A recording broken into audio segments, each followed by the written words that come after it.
Hey guys, welcome back to the channel. This is a story about what if Deku had Endeavor Agency. If you guys enjoy this movie, comment down below and let me know. Before I start, please do support for more awesome content and leave a like, and don't forget to subscribe to my channel and also share this video with your friends and check out the description in my playlist. The author of the story _𝐬𝐻 from AO3. So let's start the video.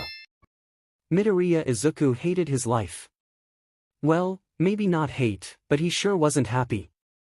Powerless in a world of superpowers. Belittled and bullied for even trying to make a name for himself. With the grand finale of essentially having the top hero of Japan tell him he was worthless, he was not happy. The only shining point in his life was being able to make it into and through UA High School, Gen Ed course. Though even that was soured when he saw his bully make it through Hero course. And now here he was, 3 years after graduation, typing away on a computer in the Endeavor Agency as a junior analyst. He initially jumped at the chance to work at a hero agency, both because part of him still wanted to make an impact on society, and because they were the first agency who didn't laugh him out of their office once they saw he was quirkless. Now, though, he was miserable. While he wasn't bullied, most of the sidekicks still ignored him unless they needed coffee or to drop a pile of papers on his desk to look through. He honestly felt less like an analyst and more like a secretary. Even with how much he was paid, which was not a small sum, Izuku wanted out. He had done some online work as a freelance analyst in the past, he could easily go back to that. He sighed as he leaned back in his chair, remembering that DMN contract he signed when he joined. It was a 5-year contract, with several specific terms on why it would be a horrible idea to try resigning. Like, legally horrible. And he didn't want to spend his savings trying to worm out of it. He'd been here 2 years already. Izuku wasn't sure he'd make it another 3 before going mad. He was shaken from his thoughts with a shrill shriek behind him. It was so sudden he almost fell out of his chair. Turning around, he saw the pro-heroine Burnin, Endeavor's 𝐻𝐸 command, screaming at an intern. He must have tried something with her, like flirting. Even Izuku knew trying to flirt with Burnin was a bad idea. He turned back to continue typing when he heard a pair of magical words. "You're fired." Izuku stopped. Fired? Burnin just fired an intern. That gave him an idea. After work that day, Izuku read through his contract again. Sure enough, while he couldn't try to resign, there was nothing saying his superiors couldn't fire him. It was perfect. Now he knew what to do. "I'ma get myself fired," the green teen whispered to himself. Of course, Izuku knew it was easier said than done to get fired. Especially if he wanted to get fired in such a way that it wouldn't hurt future employment opportunities. True, there were a lot of places who would see he got fired from Endeavor's agency and know it was likely due to Endeavor's unpleasantness, but he still had to be careful. By sheer happenstance, his first opportunity arrived the following day. "Oi, Midoriya," a voice called out as Izuku stepped into the office. He saw one of Endeavor's sidekicks running up with a bit of a frantic face. That was never a good sign around here. "What's up?" "We don't have any more interns after Burnin fired the pervert yesterday," the hero explained, "and usually it's the interns who bring Endeavor his morning coffee. We'd do it ourselves, but all us sidekicks are preparing for a big operation. You know how to run the coffee machines, right?" Izuku had an evil idea. "Sure," the green man smiled. "Does he take anything special in his coffee?" "1 spoon of sugar," the hero quickly replied. "He's super picky about it." "You're the man, Midoriya." The sidekick ran off without another word. Izuku rushed to the kitchen to prepare Endeavor's coffee. As it was brewing, Izuku poked around the cabinets to find the tool of his sabotage. The instant he opened the fridge, he knew he found it. With a calm smile, Izuku pulled out the jar of mayonnaise and yanked the cap off. Fresh American mayonnaise. Perfect. Once the coffee was hot enough, Izuku took a big spoon and dropped 2 big scoops of the white condiment into the coffee. Stirring it to make sure the mayo was fully dissolved into the scorching liquid, Izuku kept his smile as he carried the mug of crime against humanity up to Endeavor's office. Izuku could feel the inferno before even opening the door. A sign that 𝗫𝐬𝐻 was even this early in the morning. That was even better.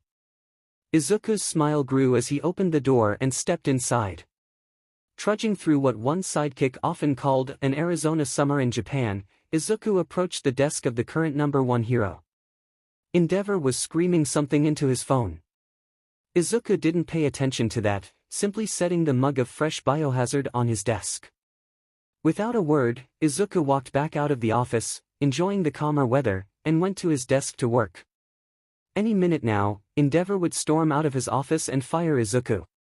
Any minute, did it just get cooler?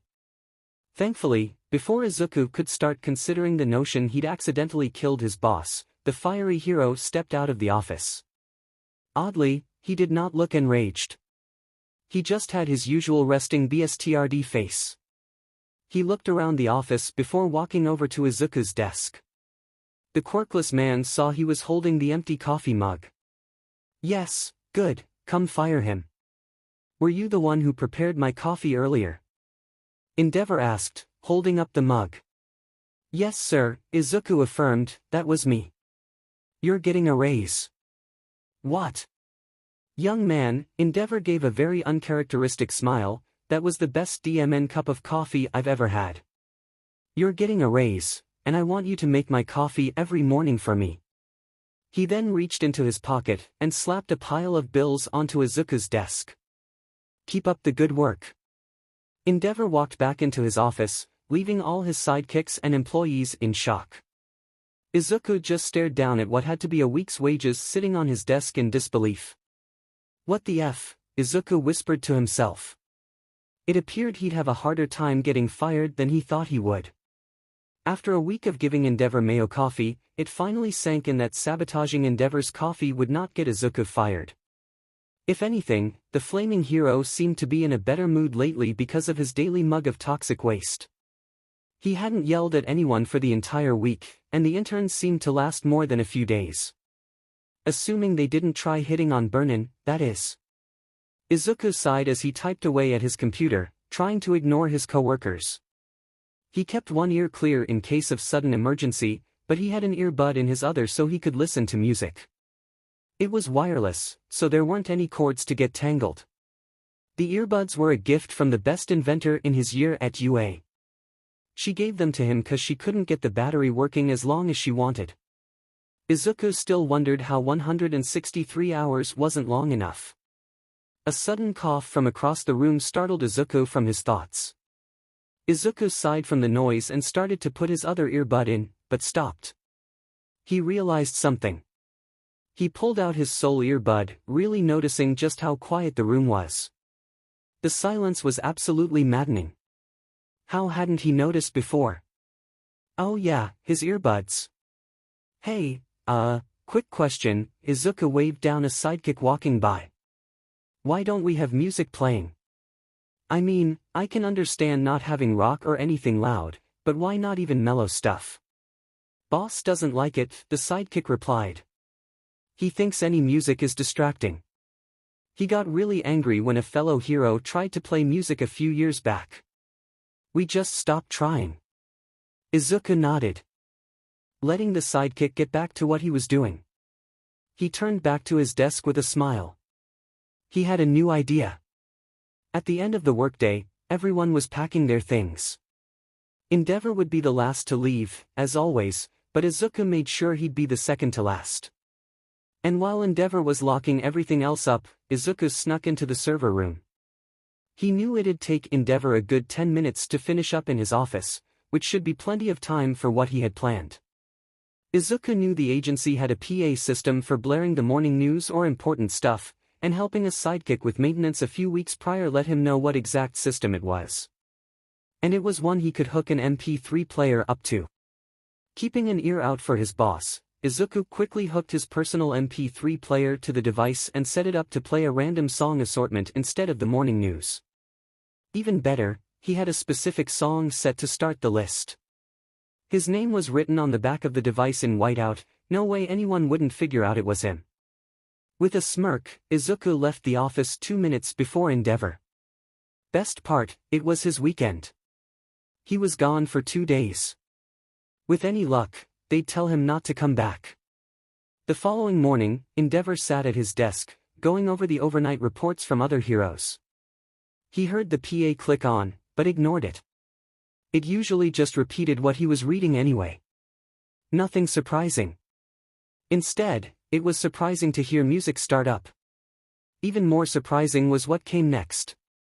I am a superstar with a big house and a big car. I am a superstar and I don't care who you are.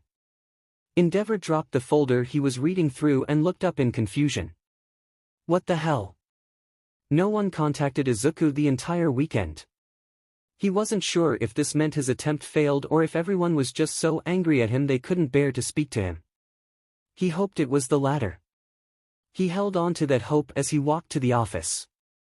Stepping through the doors, 𝐬𝐻𝐬 was expecting for someone to be waiting for him to drag him away. He was not expecting to hear peppy music playing through the office. No one was waiting for him either. Rather, everyone was grooving along with the music. 𝐬𝐻𝐬 was so stunned at the sight he did not take another step until a sidekick came running up. Hey there, Midoriya, the hero greeted.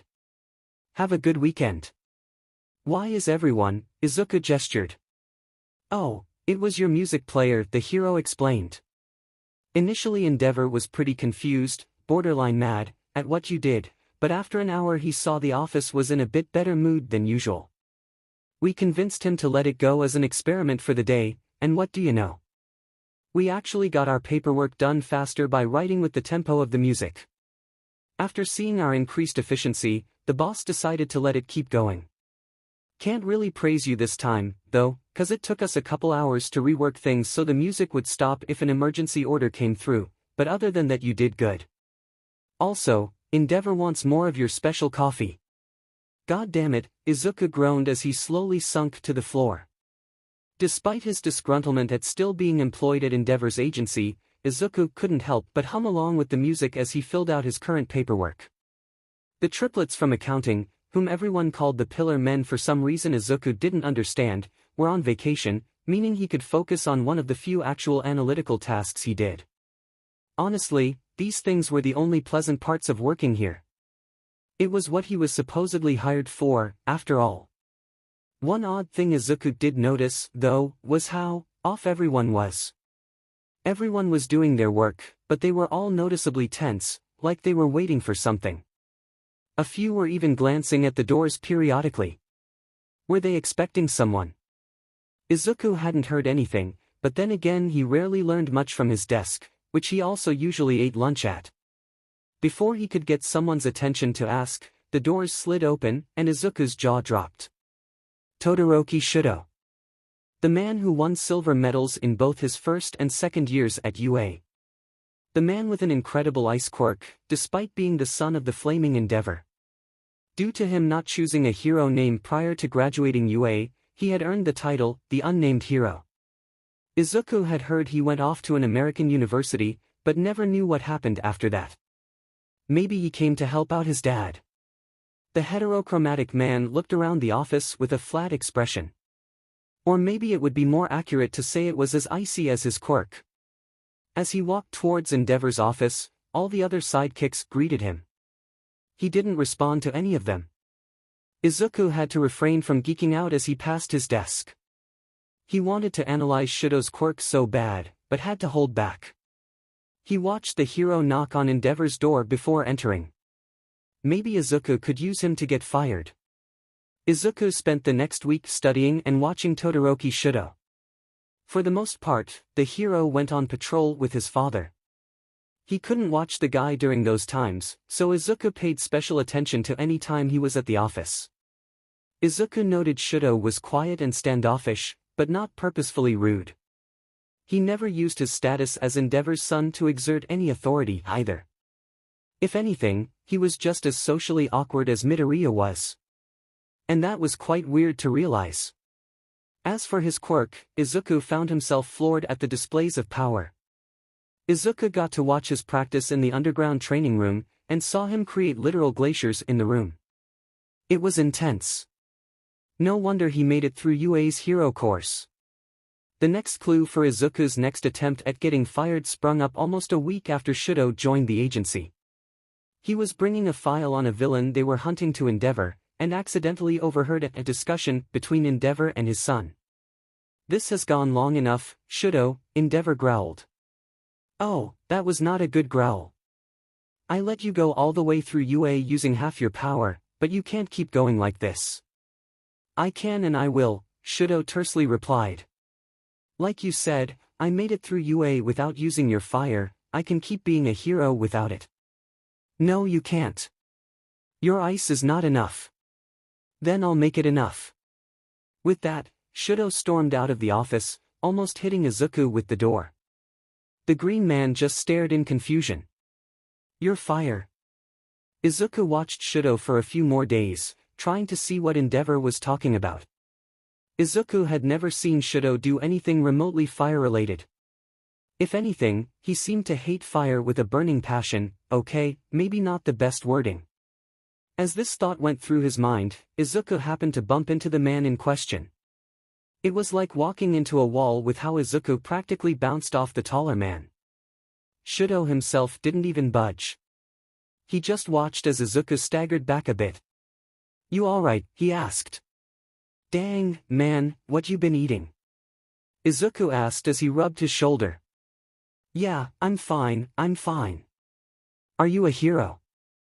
"Not even close," 𝐬𝐻 sighed. "I just work for them. Analysis, accounting when the triplets don't feel like doing it, paperwork like that." There was an awkward silence, neither man moving for a few seconds. If you don't mind, I gotta ask. A few days back I heard you and 𝗫𝐬𝐻 say something about a fire side to your quirk. Did he put you up to this?" 𝗀𝗀 glared. "Who?" "𝗫𝐬𝐻." 𝐬𝐻 gave a nervous chuckle. "Nah, nothing to do with him. I like analyzing quirks, and I've been wanting to ask about yours since UA but never got the chance." "You went to UA? Gen Ed. So, can I ask about it?" There was another silence before 𝗀𝗀 sighed and gestured for 𝐬𝐻 to follow him to a room. Clearly what he had to say was too important to speak about in a hallway. The hero pulled the analyst into one of the break rooms, locking the door behind him before they both sat at a nearby table. "I can control ice," 𝗀𝗀 explained, "through my right side. I can also control fire through my left side, but I've sworn never to use it." "Why not?" 𝐬𝐻 asked with genuine curiosity. "I mean, I can think of so many ways a combo quirk like that could do so much good. Not to mention using fire would have dash. I will never use my father's fire." 𝗀𝗀's expression turned hateful as he said this. Seeing 𝐬𝐻's confusion only deepen, 𝗀𝗀 sighed. "What do you know about quirk marriages?" "I know they break at least 7 different laws, 12 if you're in America." 𝗀𝗀 let the silence stay a bit and 𝐬𝐻's eyes widened. "No. Yes." With that affirmation, 𝗀𝗀 delved into the tale of his life. How his father practically purchased his mother. Made her bear 3 other children before 𝗀𝗀 was born. Forced him into training that amounted to abuse and torture. Then finishing with the incident involving his mother and the scar on his face. 𝐬𝐻 listened in silence, his face revealing his shock and horror. "And that is why I'm sworn to never use his fire," 𝗀𝗀 finished. "I refuse to let him win, or do what he wants." "Todoroki," 𝐬𝐻 finally spoke up, "I can sympathize. I can. What you went through was not okay. Not remotely fine at all. But at the same time, what you're doing to yourself isn't good either." "What I'm doing to myself?" "Limiting yourself. Using only half your quirk isn't healthy for you or the people you're saving. I noticed during the sports festivals back at UA that you could only use your ice for so long before you suffered hypothermia. That means you'd need to use your fire side to maintain your temperature, just like you'd have to use your ice to counter the heat from your fire side." "Doesn't matter," 𝗀𝗀 growled. "I am not going to use his fire quirk at all." "But what if your foe can control ice?" 𝐬𝐻 was starting to get agitated. "What if they can use acoustics? Fire? Anything that can counter your ice, what will you do?" "I'll think of something but I won't use his fire." "Nothing will change that." Not even watching civilians die. 𝐬𝐡𝐚 growled. That made Todoroki stop talking, giving 𝐬𝐡𝐚 the chance to continue. Think about the villain Ice Lord. Controls ice. Back in his prime, he could freeze an entire city block in seconds. Encase hundreds of people in ice in seconds. Those people have under a minute before they die from the cold and from suffocation. You're the only person who can help before then. Are you willing to let hundreds of people die just because you refuse to use your fire? I'll get someone else. 𝐬𝐡𝐢 yelled, standing up and slamming his hands on the table. Anyone else can do it, but I will never use what that man gave me. So you're saying you would let all those people die because of your daddy issues? 𝐬𝐡𝐚 screamed back, also getting to his feet. I bet that'll go over so well at their funerals. I'm sorry for your loss, I just decided my personal issues were more important than your husband's life. Or their wife. Their children. You'd become a hero with a civilian body count because you can't be bothered to actually try. Well, why don't you try, then? 𝐬𝐡𝐢 hollered. If you think you could do better I can't because I'm 𝐓𝐻𝐻𝐿ess. 𝐬𝐡𝐚's roar shut Todoroki right up. For my entire childhood I wanted to be a hero. I wanted to help people however I could, but literally everyone in my entire life told me it was impossible. They would beat it into me, destroy my stuff, tell me to kill myself cause I was a waste of space. I even had the 𝐓𝐻𝐢𝐬 himself tell me it couldn't be done. So to see you sit there and practically brag about how you won't use your full power practically spits in the face of everything I've suffered just to be allowed to live. I won't use his dash, it's your 𝐓𝐻𝐻𝐸𝐻, you scar-faced asshat. 𝐬𝐡𝐚 took a few breaths in silence before continuing. Can 𝐷𝐸𝐻 control your quirk? Wave his hand and make you fart flames. Can your mother snap her fingers and make your ice side activate? No. That means your quirk is your goddamn quirk, you half-assing frog humper. Now 𝐬𝐡𝐚 was almost heaving for breath as 𝐬𝐡𝐢 just stared in abject shock. After another minute, 𝐬𝐡𝐚 stood straight and glared at Todoroki. 𝐬𝐡𝐢. If you're willing to let civvies die for the sake of your daddy issues, find another job. He stormed out the door, barely avoiding the group of sidekicks who had been eavesdropping. He was too angry to stop, but he also saw 𝐷𝐸𝐻 standing with the crowd. Was he listening in? Good, he could fire 𝐬𝐡𝐚 later for yelling at his little masterpiece. Right now, he was clocking out. It was his weekend and he needed to drown his rage in a big steaming bowl of katsudon. 𝐬𝐡𝐚 came in after the weekend, still feeling some traces of anger from the prior week. The sidekicks gave him sidelong glances as he walked to his desk. Maybe his last act before getting fired would be making 𝐷𝐸𝐻 his mug of biohazard. Midoriya. 𝐬𝐡𝐚 turned and saw Todoroki looking down at him. Gone was the cold indifference from his expression. Now he looked mildly nervous. Despite that nervousness, 𝐬𝐡𝐚 felt himself get a bit more annoyed just seeing him. What? I'm sorry. Huh. That was something 𝐬𝐡𝐚 never expected to hear out of Todoroki's mouth. Ever. So hearing it all of the sudden, and early on a Monday, almost shut down 𝐬𝐡𝐚's brain. 𝐬𝐡𝐢 took his silence as consent to continue. I thought about everything you told me last week. It was a bitter thing to think about, but you were right. I shouldn't have yelled at you for speaking the truth. I shouldn't insult what you went through by not giving it my all. I'm sorry. 𝐬𝐡𝐚 was still too tired to reply, so Todoroki nodded and hustled back to 𝐷𝐸𝐻's office. Everyone else in the agency watched him leave, then turned to look at 𝐬𝐡𝐚. He, in turn, looked back at them with some minor annoyance. If you're not gonna say anything, PSS off, he grumbled before turning his computer on. It appeared that even yelling at the son of the agency lead wasn't enough to get fired. He'd have to think of something else too. Damn it, 𝐷𝐸𝐻 probably wanted his morning biohazard. With a sigh, 𝐬𝐡𝐚 got up and spent the few minutes needed to make the liquefied crime against humanity. He refused to even consider it coffee. In a half-hearted hope, he grabbed a second mug for 𝐬𝐡𝐢 and filled it up. Maybe if his son spat the beverage out, 𝐷𝐸𝐻 would get serious. He made it into 𝐷𝐸𝐻's office after getting around 75% awake, and was surprised to see the two heroes just sitting at a table. The 20-year-old analyst guessed they were talking and he stepped in during a lull. Without a word, he set the two mugs down and walked back to the door. He could hear the two men sipping the demonic drink. "This is good coffee," 𝐲𝐻𝐬 stated. "Damn it," the green-haired man groaned as he exited the office. 𝐬𝐻𝐸 typed away at his computer, filling out another quirk analysis report. Despite wanting to get fired, 𝐬𝐻𝐸 would still do proper work. It would be terrible if a hero got hurt because of his own negligence. That didn't mean he wasn't trying to plan his next attempt either. Poisoning coffee, hacking the agency's PA system and getting into a screaming match with his boss's kid didn't work. He needed something else. 𝐬𝐻𝐸 jerked from a sudden scream, followed by the sound of a high-velocity slap. Then there was a comedic AUGH followed by an impact. 𝐬𝐻𝐸 didn't even need to look to see another intern had tried to make a pass at Burnin.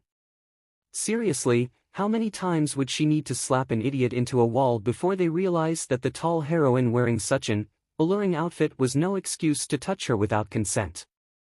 What sort of school did these guys go to where they seemingly got away with that? Maybe they need to put up a sign. "You're fired." 𝐬𝐻𝐸 froze. He slowly turned around, finally looking at the familiar scene. Burnin standing in anger above some idiotic intern, who was slumped against the wall a meter beneath a small crater. Most sidekicks didn't pay attention at all. Burnin turned to the remaining two interns, fury in her eyes. "And take that as a warning," the fiery heroine roared.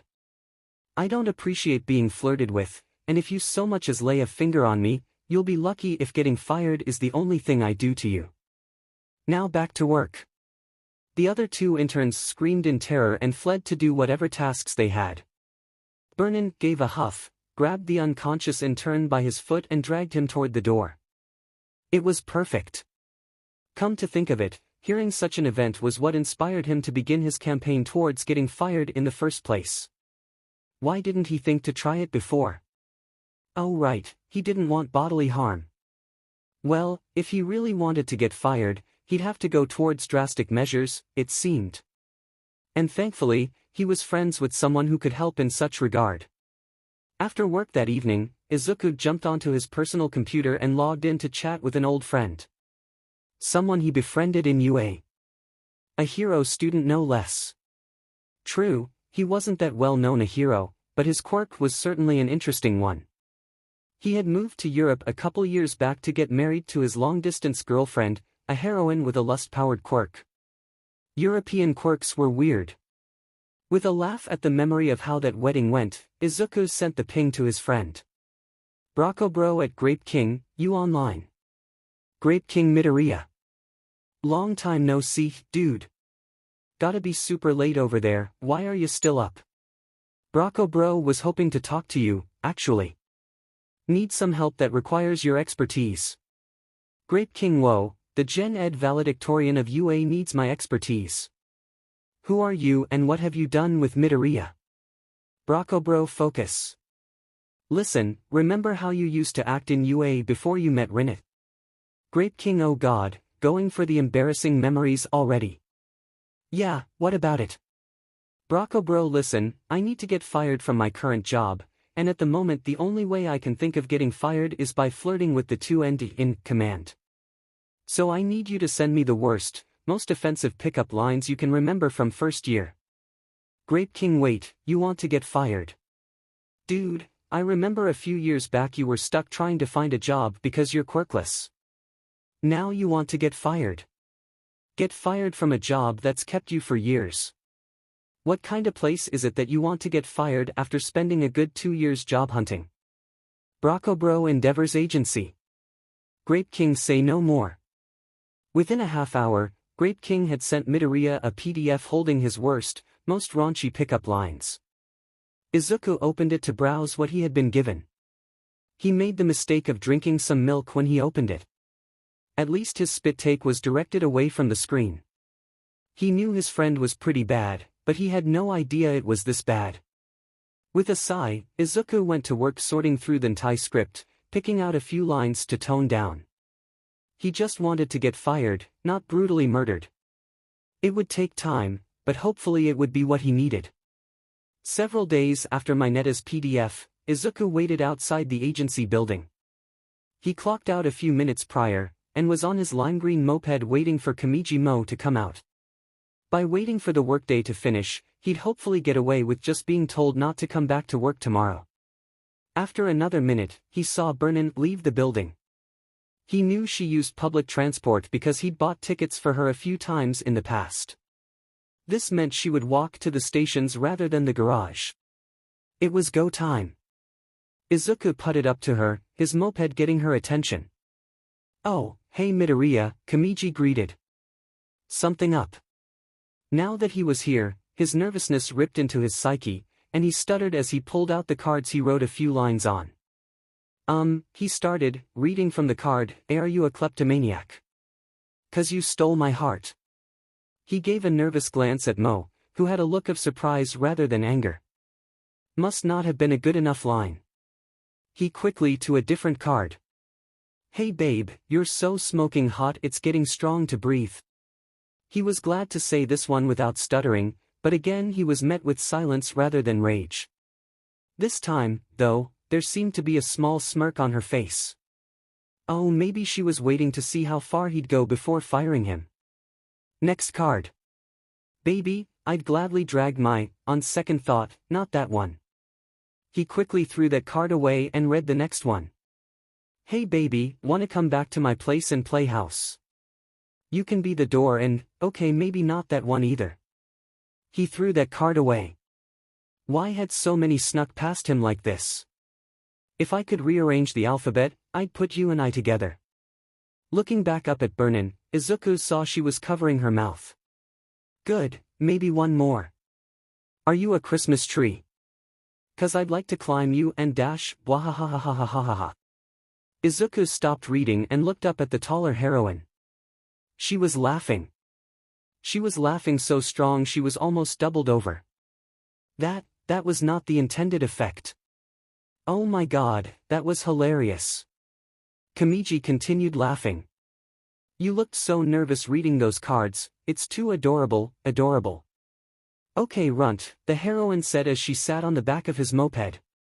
Her hair reshaped to form a helmet around her head as she continued, "I think you've earned a shot.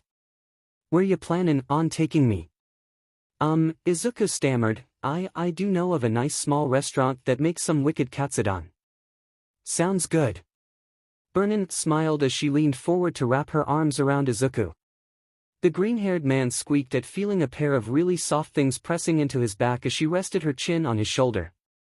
"Let's go, Shrimpy." With a nervous nod, Izuku started his moped and drove them both down the street. 6 hours later, Izuku found himself lying in bed. 𝐀𝐦 𝐍𝐿's bed, to be precise. The two of them were lying together, with Mo already asleep. She was wrapped around Izuku, using him like a body pillow. Both adults were under the blankets, and both were bereft of clothing. "I have no idea how this happened," Izuku whispered to himself. The sidekicks of the Endeavor agency looked between Midoriya and 𝐵𝑒𝑟𝑛. The analyst was sitting at his desk, trying to sink into it. The heroine was standing behind him with a big satisfied smile directed at the sidekicks. The others had expressions ranging from abject shock to complete disbelief. "You one of..." the sidekicks exclaimed while pointing at 𝐵𝑒𝑟𝑛. This was after spending a fair few minutes in silence at the revelation. "And him," he pointed at Izuku. "How?" "Yeah," another one spoke up, "I mean, I thought you hated when people flirted with you." "No, I hate when people get handsy with me," 𝐀𝐦 explained. "I also don't like it when people flirt when they should be working." Midoriya, however, was a perfect gentleman who waited for me to finish my shift before trying the absolute cheesiest pickup lines I've ever heard. Cards and everything. He was too adorable, and was a smash during dinner. How could I say no? Just needs to work on his alcohol tolerance. At that declaration, Izuku sighed and buried his face in his hands. That was it. Him waiting for 𝐵𝑒𝑟𝑛 to clock out was one of the biggest determinants. If he had known that, he might have tried on the clock. Then again, with how smart the heroine was, she might have realized something was going on. Does this mean you two are gonna have matching costumes for the party this Friday? Maybe. Up to him, though. At this point, Izuku looked up at the heroes. He felt a bit nervous when he saw a few were looking at him, but he pushed past it. Costume party? Izuku asked. Yeah, the annual costume party for the agency, another sidekick replied. It's technically the anniversary of the agency's founding, but we managed to convince 𝗓𝐬𝐻 to let us make it a costume party a few years back. Isn't it kinda weird to throw a costume party in the middle of summer? Dude, we heroes wear costumes all the time, 𝐀𝐦 laughed. Wait a minute, how could you not know about the party? We've been throwing it longer than you've been working here. I've been stuck with working on paperwork and stuff. Izuku looked aside. I haven't been paying any attention to special events like that. What paperwork? 𝐬𝐻 Izuku flinched at the noise. He knew that noise. It haunted him for years, and was one of the major reasons he'd been trying to get fired. He didn't even need to look at the door to know who just stepped in. The triplets from accounting. He didn't memorize their names, because they both angered him and because he remembered their names did not match their appearance at all. Then again, it was kinda strong to think of names that would fit super muscular men who were almost as tall as 𝗓𝐬𝐻 himself. They'd probably be heroes too, except for their quirks. One could make things glow if he touched them, another could make his hair float, and the last one was basically a walking stereo. He provided the music for their little group. In all honesty, their quirks stood out more than their names, which was why Izuku remembered them as Glowstick, Waves, and Stereo. The sidekicks were used to their noise, so they ignored the triplets as they walked into the room. All three were busy talking about something Izuku didn't care to hear about. He was keeping his eyes on the stacks of paper in Glowstick's arms. As they passed Izuku's desk, none of them paid any attention as Glowstick just dropped the stacks on it. This was why he wanted to leave. Izuku was an analyst, not an accountant, but these jerks always ordered him to do their work. That was why he ate lunch at his desk. Why he never went to any agency functions or parties. These jerks always used their seniority to make him do their work for them, and the other sidekicks would just 𝐻𝐸. Everyone in the room froze at the shout. Stereo's music came to a warped halt. Slowly, everyone in the room turned to look at 𝗫𝗀, who in turn was glaring at the triplets. When no one spoke up, the heroine pointed at the papers the accountants just dropped on Izuku's desk. The hell is that? She asked. Oh, it's the financial reports for next quarter, Waves replied. And why did you drop it on Midoriya's desk? Oh, Midoriya does it for us every quarter. He's a good employee that way. Waves gave a smug sneer at Midoriya as he said this. The sort of sneer that flaunted superiority. The sort of sneer that disappeared the instant 3 kilograms of paper impacted his face. Do your own DMN paperwork. 𝐀𝐦 roared after hurling said paper at the triplets. Izuku's an analyst, not an accountant. Come on. Stereo whined. This is the sort of work that takes days to fill out. We'll miss the party if we gotta do this. Then you'd better get started. Now PSS off before you lose more than time. The triplets looked like they wanted to complain, but 𝗫𝗀's hair flaring up scared them away. After they left, the heroine scoffed. I assume that's the paperwork you were talking about. Why, yeah, Izuku nodded. No one had stood up for him like that since he started working. Hell, the last time anyone stood up for him was his 3rd year in UA, when Hatsum, Mineta and his other 2 friends defended him from that one entitled brainwasher kid. Seeing 𝗫𝗀 protect him here was astounding, considering he was still coming to terms with the fact he was dating her, let alone how she took his "you might not want to finish that sentence, hun," 𝗫𝗀 whispered into his ear. Izuku squeaked and went stiff as a board when he realized he muttered that aloud. He thought he kicked that habit ages ago. At least 𝗫𝗀 was there to stop him before he said something truly embarrassing. Thanks, Izuku nodded.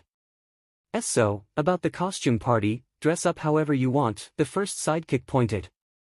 If you can't think of anything, just dress normal and say you're a homicidal maniac. They look like everyone else, after all. You don't gotta match me, 𝐵𝑟𝑛 smiled. That smile and statement filled 𝐬𝐸𝐬 with a warm feeling he couldn't remember feeling before. It also gave him an idea. Alright, I'll try to make it, 𝐬𝐸𝐬 declared. In the meantime, I need to handle some of my own work. He rose from his desk and rushed off. He was in such a hurry he didn't notice 𝐀𝐦 watching him with a determined, yet worried, expression. The night of the costume party arrived.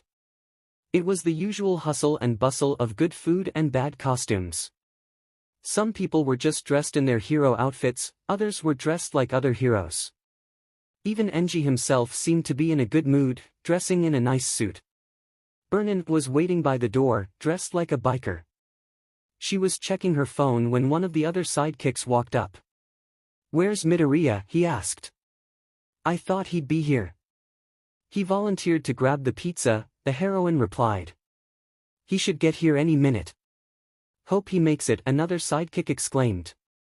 "Never seen him at one of --a ha ha ha. I am here." All chatter ceased in an instant. Every person in the room turned to the doorway, their faces ranging from complete shock to outright horror. Standing in the doorway was 𝐴LL 𝐼𝐻 in all his bulky glory.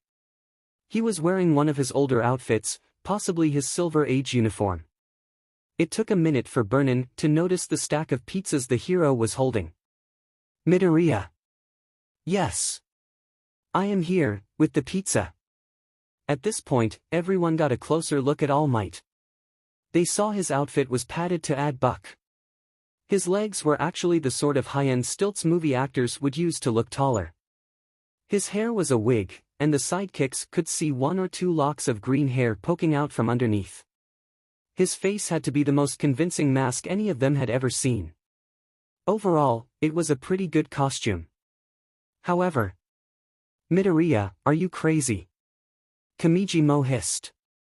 "You know Endeavor hates all. Might, remember.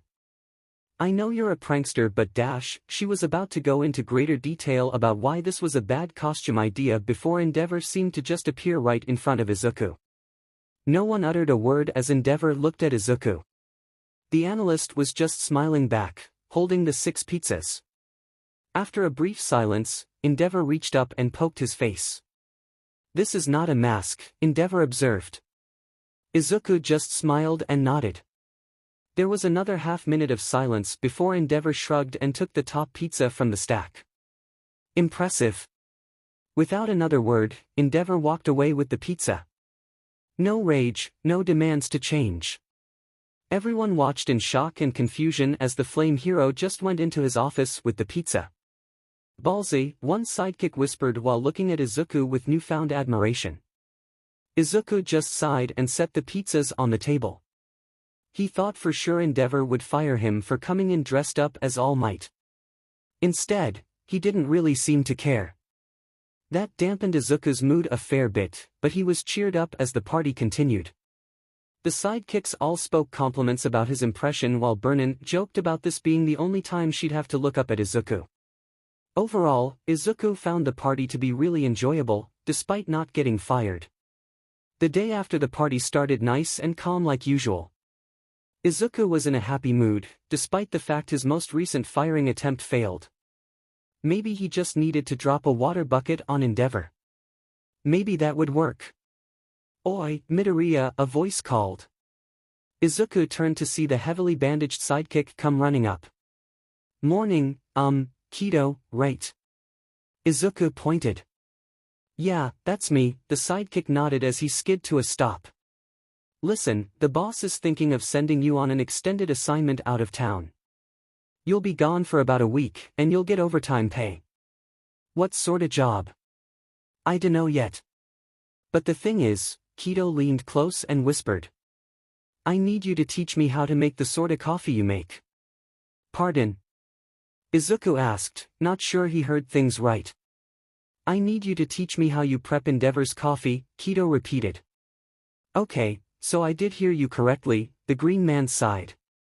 "And Endeavor specifically asked for my sort of coffee. We think he can tolerate our brews, but he's honestly been in such a good mood since you started making it for him. We mostly just don't want him to explode while you're gone, so, 𝐬𝐸 stared at the hero for a few seconds before sighing in defeat. Follow me, 𝐬𝐸 said as he grabbed 𝐀𝐦's shoulder and dragged him towards the break room. You're the best, man. 𝐀𝐦 cheered as he let himself get dragged along. 𝐬𝐸 shared none of his excitement. He knew this wasn't going to be fun. Here's how it's gonna go, 𝐬𝐸 said as he and 𝐀𝐦 entered the break room. I'm gonna make 𝗫𝐻𝐻's coffee. You are gonna watch me make it. You will not say anything, you will not try to stop me. Ask no questions until after you see 𝗫𝐻𝐻 drink. 𝐀𝐦 was confused, but nodded in agreement. Then he watched 𝐬𝐸 get to work making the coffee. At first, things seemed normal with 𝐬𝐸 working the machine. Then 𝐀𝐦's bandaged visage turned to a mask of horror as 𝐬𝐸 scooped 5 large spoonfuls of American mayonnaise into the coffee pitcher. That horror stayed as 𝐬𝐸 stirred in the condiment until it dissolved. Then, with a completely blank face, 𝐬𝐸 poured the coffee, if it could even be called that anymore, into a mug. He gestured for 𝐀𝐦 to follow as he walked out the break room. 𝐀𝐦 was in so much shock it took a few moments for him to catch up. 𝐀𝐦 kept that look of horror as 𝐬𝐸 walked into 𝗫𝐻𝐻's room with the mug of, okay, even 𝐀𝐦 was doubting that mug contained actual coffee after what 𝐬𝐸 did to it. He watched from the doorway as 𝐬𝐸 gently set the mug on 𝗫𝐻𝐻's desk. His jaw dropped enough to almost rip his bandages as he watched 𝗫𝐻𝐻 take several gulps of coffee before verbally lauding 𝐬𝐸's coffee skills. The green man simply shrugged and exited the office. Once they were outside, and the door was closed, 𝐀𝐦 turned to 𝐬𝐸. He takes 𝐓𝐻 in his coffee, he hoarsely whispered. Welcome to my hell, 𝐬𝐸 sighed. 𝐀𝐦 just started in horror and walked away, too horrified at the eldritch truth he had learned to notice 𝐬𝐸's grimace at the pile of papers on his desk. The following morning, 𝐬𝐸 supervised 𝐀𝐦 making the cup of, redacted. The hero copied 𝐬𝐸's actions perfectly, much to their dismay. Upon completion, they both walked to 𝗫𝐻𝐻's office, but 𝐬𝐸 took the mug before they could walk in. I'll give it to him, 𝐬𝐸 stated. You're supposed to be at your desk, so he might take offense to you walking into his office. If you think so, 𝐀𝐦 shrugged, letting Midoriya handle the nightmare fuel. 𝐬𝐸 walked into the office like normal, and set the mug on the desk like normal. 𝗫𝐻𝐻 took it and took a sip, and the room suddenly felt pretty warm. Midoriya, the flame hero addressed with an even tone, what is this coffee? At that point, 𝐬𝐸 knew something was wrong. It's the coffee I usually make, 𝐬𝐸 explained. If it tastes different, I had to open a new box of, one of the ingredients I use. Is it still satisfactory? I think that box is expired, 𝗫𝐻𝐻 said with a sour expression. Please have one of the latest interns make me a new coffee. Please buy some, new ingredients, and fill out an expense report for them. That will be all. 𝐬𝐸 watched as 𝗫𝐻𝐻 slowly set the mug down at the very corner of his desk, eyeing it like it was a venomous snake. 𝗫𝐸 stared in confusion for a few more seconds before nodding and leaving the room. The hell was that? 𝐀𝐦 whispered. I made it exactly like you did. I know, 𝗬𝐸 groaned. I dunno what happened either. What happened? Burnin asked, seeming to appear from nowhere. Midoriya's coffee is crazy, 𝐀𝐦 replied. And I have no idea why, but 𝗫𝐻𝐻 likes it when he makes it, but not when I do even though I make it exactly like he does. Okay, what is he talking about, Mito? I think everyone should see what we mean. The morning after that, every sidekick and intern was gathered in the break room. The only people absent were 𝐬𝐸 and Mo, who were both getting supplies for the experiment, and the accountants. Even Todoroki Shudo was present to see what was going on. As they sat and stood waiting for the other two, one question went through the sidekicks' minds. Was this room always this big? Shudo asked. I dunno, I got hired yesterday, an intern replied. Well, I know Fat Gum has no problem fitting in here, 𝐀𝐦 joked. A few people groaned before they heard 𝐬𝐸 and Mo walking down the hall. And that's how we handled Schizo Monstro, Burnin finished, having regaled 𝐬𝐻𝐬 of a major operation the agency did. It was strong, but we did it. Wish we had Eraserhead, though. Yeah, that would have made things easier, 𝐬𝐻𝐬 replied. Too bad he's not a hero anymore. Don't suppose you happen to know what happened? I think you were a first year in UA when he left the hero scene. He was arrested for abuse of authority, quirk discrimination, neglect and manslaughter. Okay, you have to tell me the story there. Sure, 𝐬𝐻𝐬 nodded as he and Mo stepped into the break room. Just make sure you didn't eat anything first. He saw the full room and froze in place. I suddenly feel nervous. You'll be fine, sweetie, 𝐵𝑟𝑛 replied as she set down the box in her arms. Okay, guys, we got 2 new coffee makers, 2 new boxes of coffee, and 2 new jars of American mayonnaise. Midoriya will use one, I'll use the other, and we'll both do the exact same thing to make 𝐸𝑎ℎ𝑟's coffee this morning. Wait, 𝐸𝑎ℎ𝑟 takes mayo in his coffee and in turn asked. I reacted the same way. 𝐘𝐻𝐬 shook his head. I knew he was a heathen, the long-haired intern spoke up, but liking mayo in his coffee. Then the intern gave a grimace that made his mouth look a lot larger than it was. As no one was looking at him, no one saw 𝐬𝐻𝐬 make the exact same expression at realizing just what he was drinking with his father. He doesn't know there's mayo in it, 𝐬𝐻𝐬 explained as he and 𝐵𝑟𝑛 unpacked everything. Yeah, another sidekick, the horn-headed Onima, nodded. Midoriya likely put it in as a prank, but since 𝐸𝑎ℎ𝑟 gave him a raise for it, 𝐬𝐻𝐬 could not bring himself to correct Onima there. Keeping his mouth shut, 𝐬𝐻𝐬 just went to work on the coffee. He and 𝐵𝑟𝑛 started brewing their coffee at the same time, doing everything exactly the same. 𝐾𝐦 even pulled out the measuring cups to make sure they both added the exact same amount of mayonnaise. When they were done, everyone was looking at a pair of identical mugs of liquid that once had dreams of being coffee. Are you really gonna give these to my father? 𝐬𝐻𝐬 asked. We need to test something, 𝐘𝐻𝐬 said as he set the mugs on a platter. I watched Midoriya make a mug of this 2 days ago and the boss loved it. I made the exact same thing yesterday and he almost quirked up from how bad it tasted. Maybe it's just his quirk, the big mouth intern asked.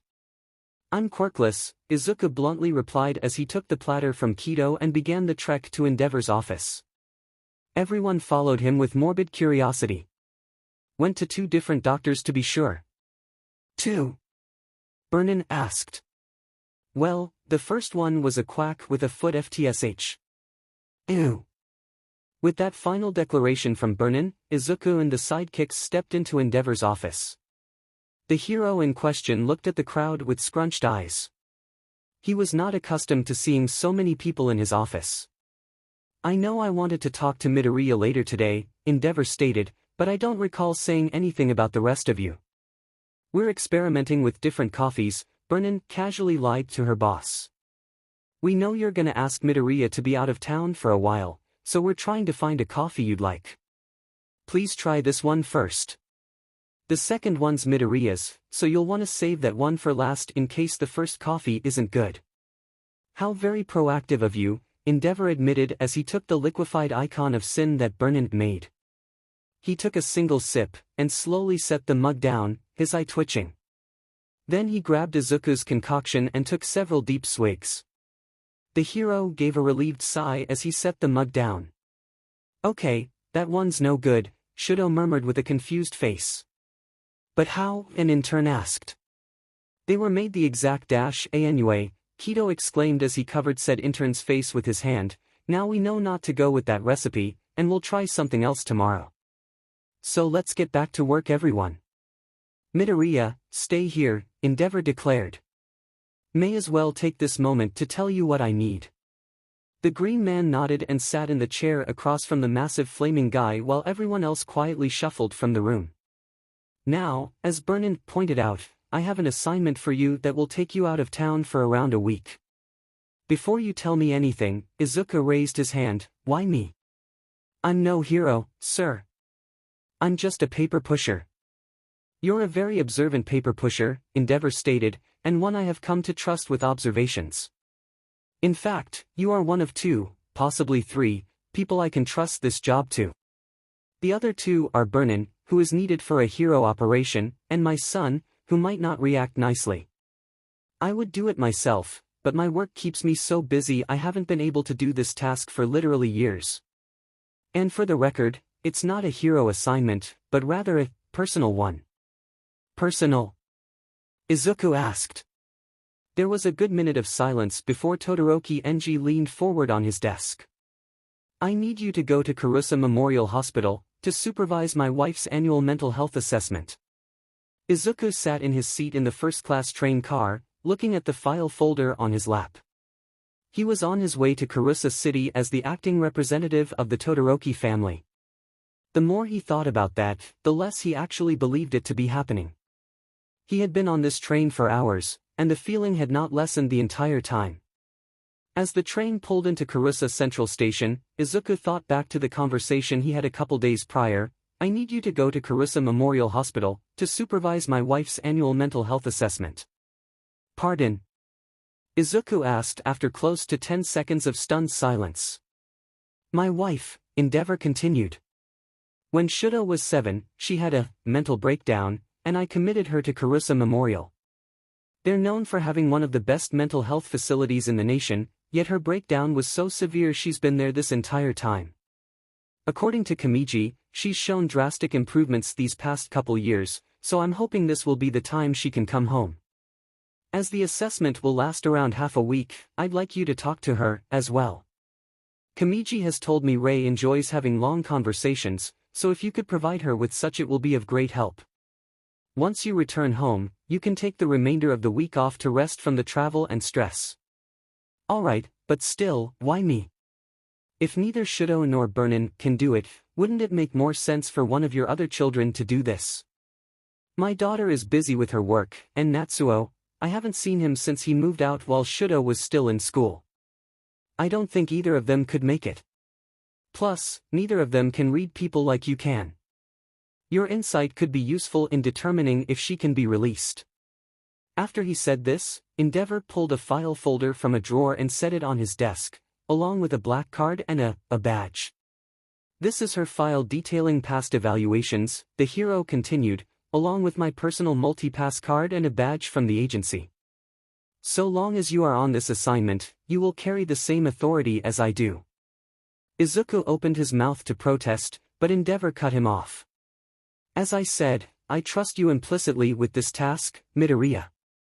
Do not think you are any less. He turned and took a few steps to look out the window, leaving Izuku to gawk at what he'd been given. For the duration of the assessment, Ki, a quirkless paper pusher, held the same verbal power as Endeavor.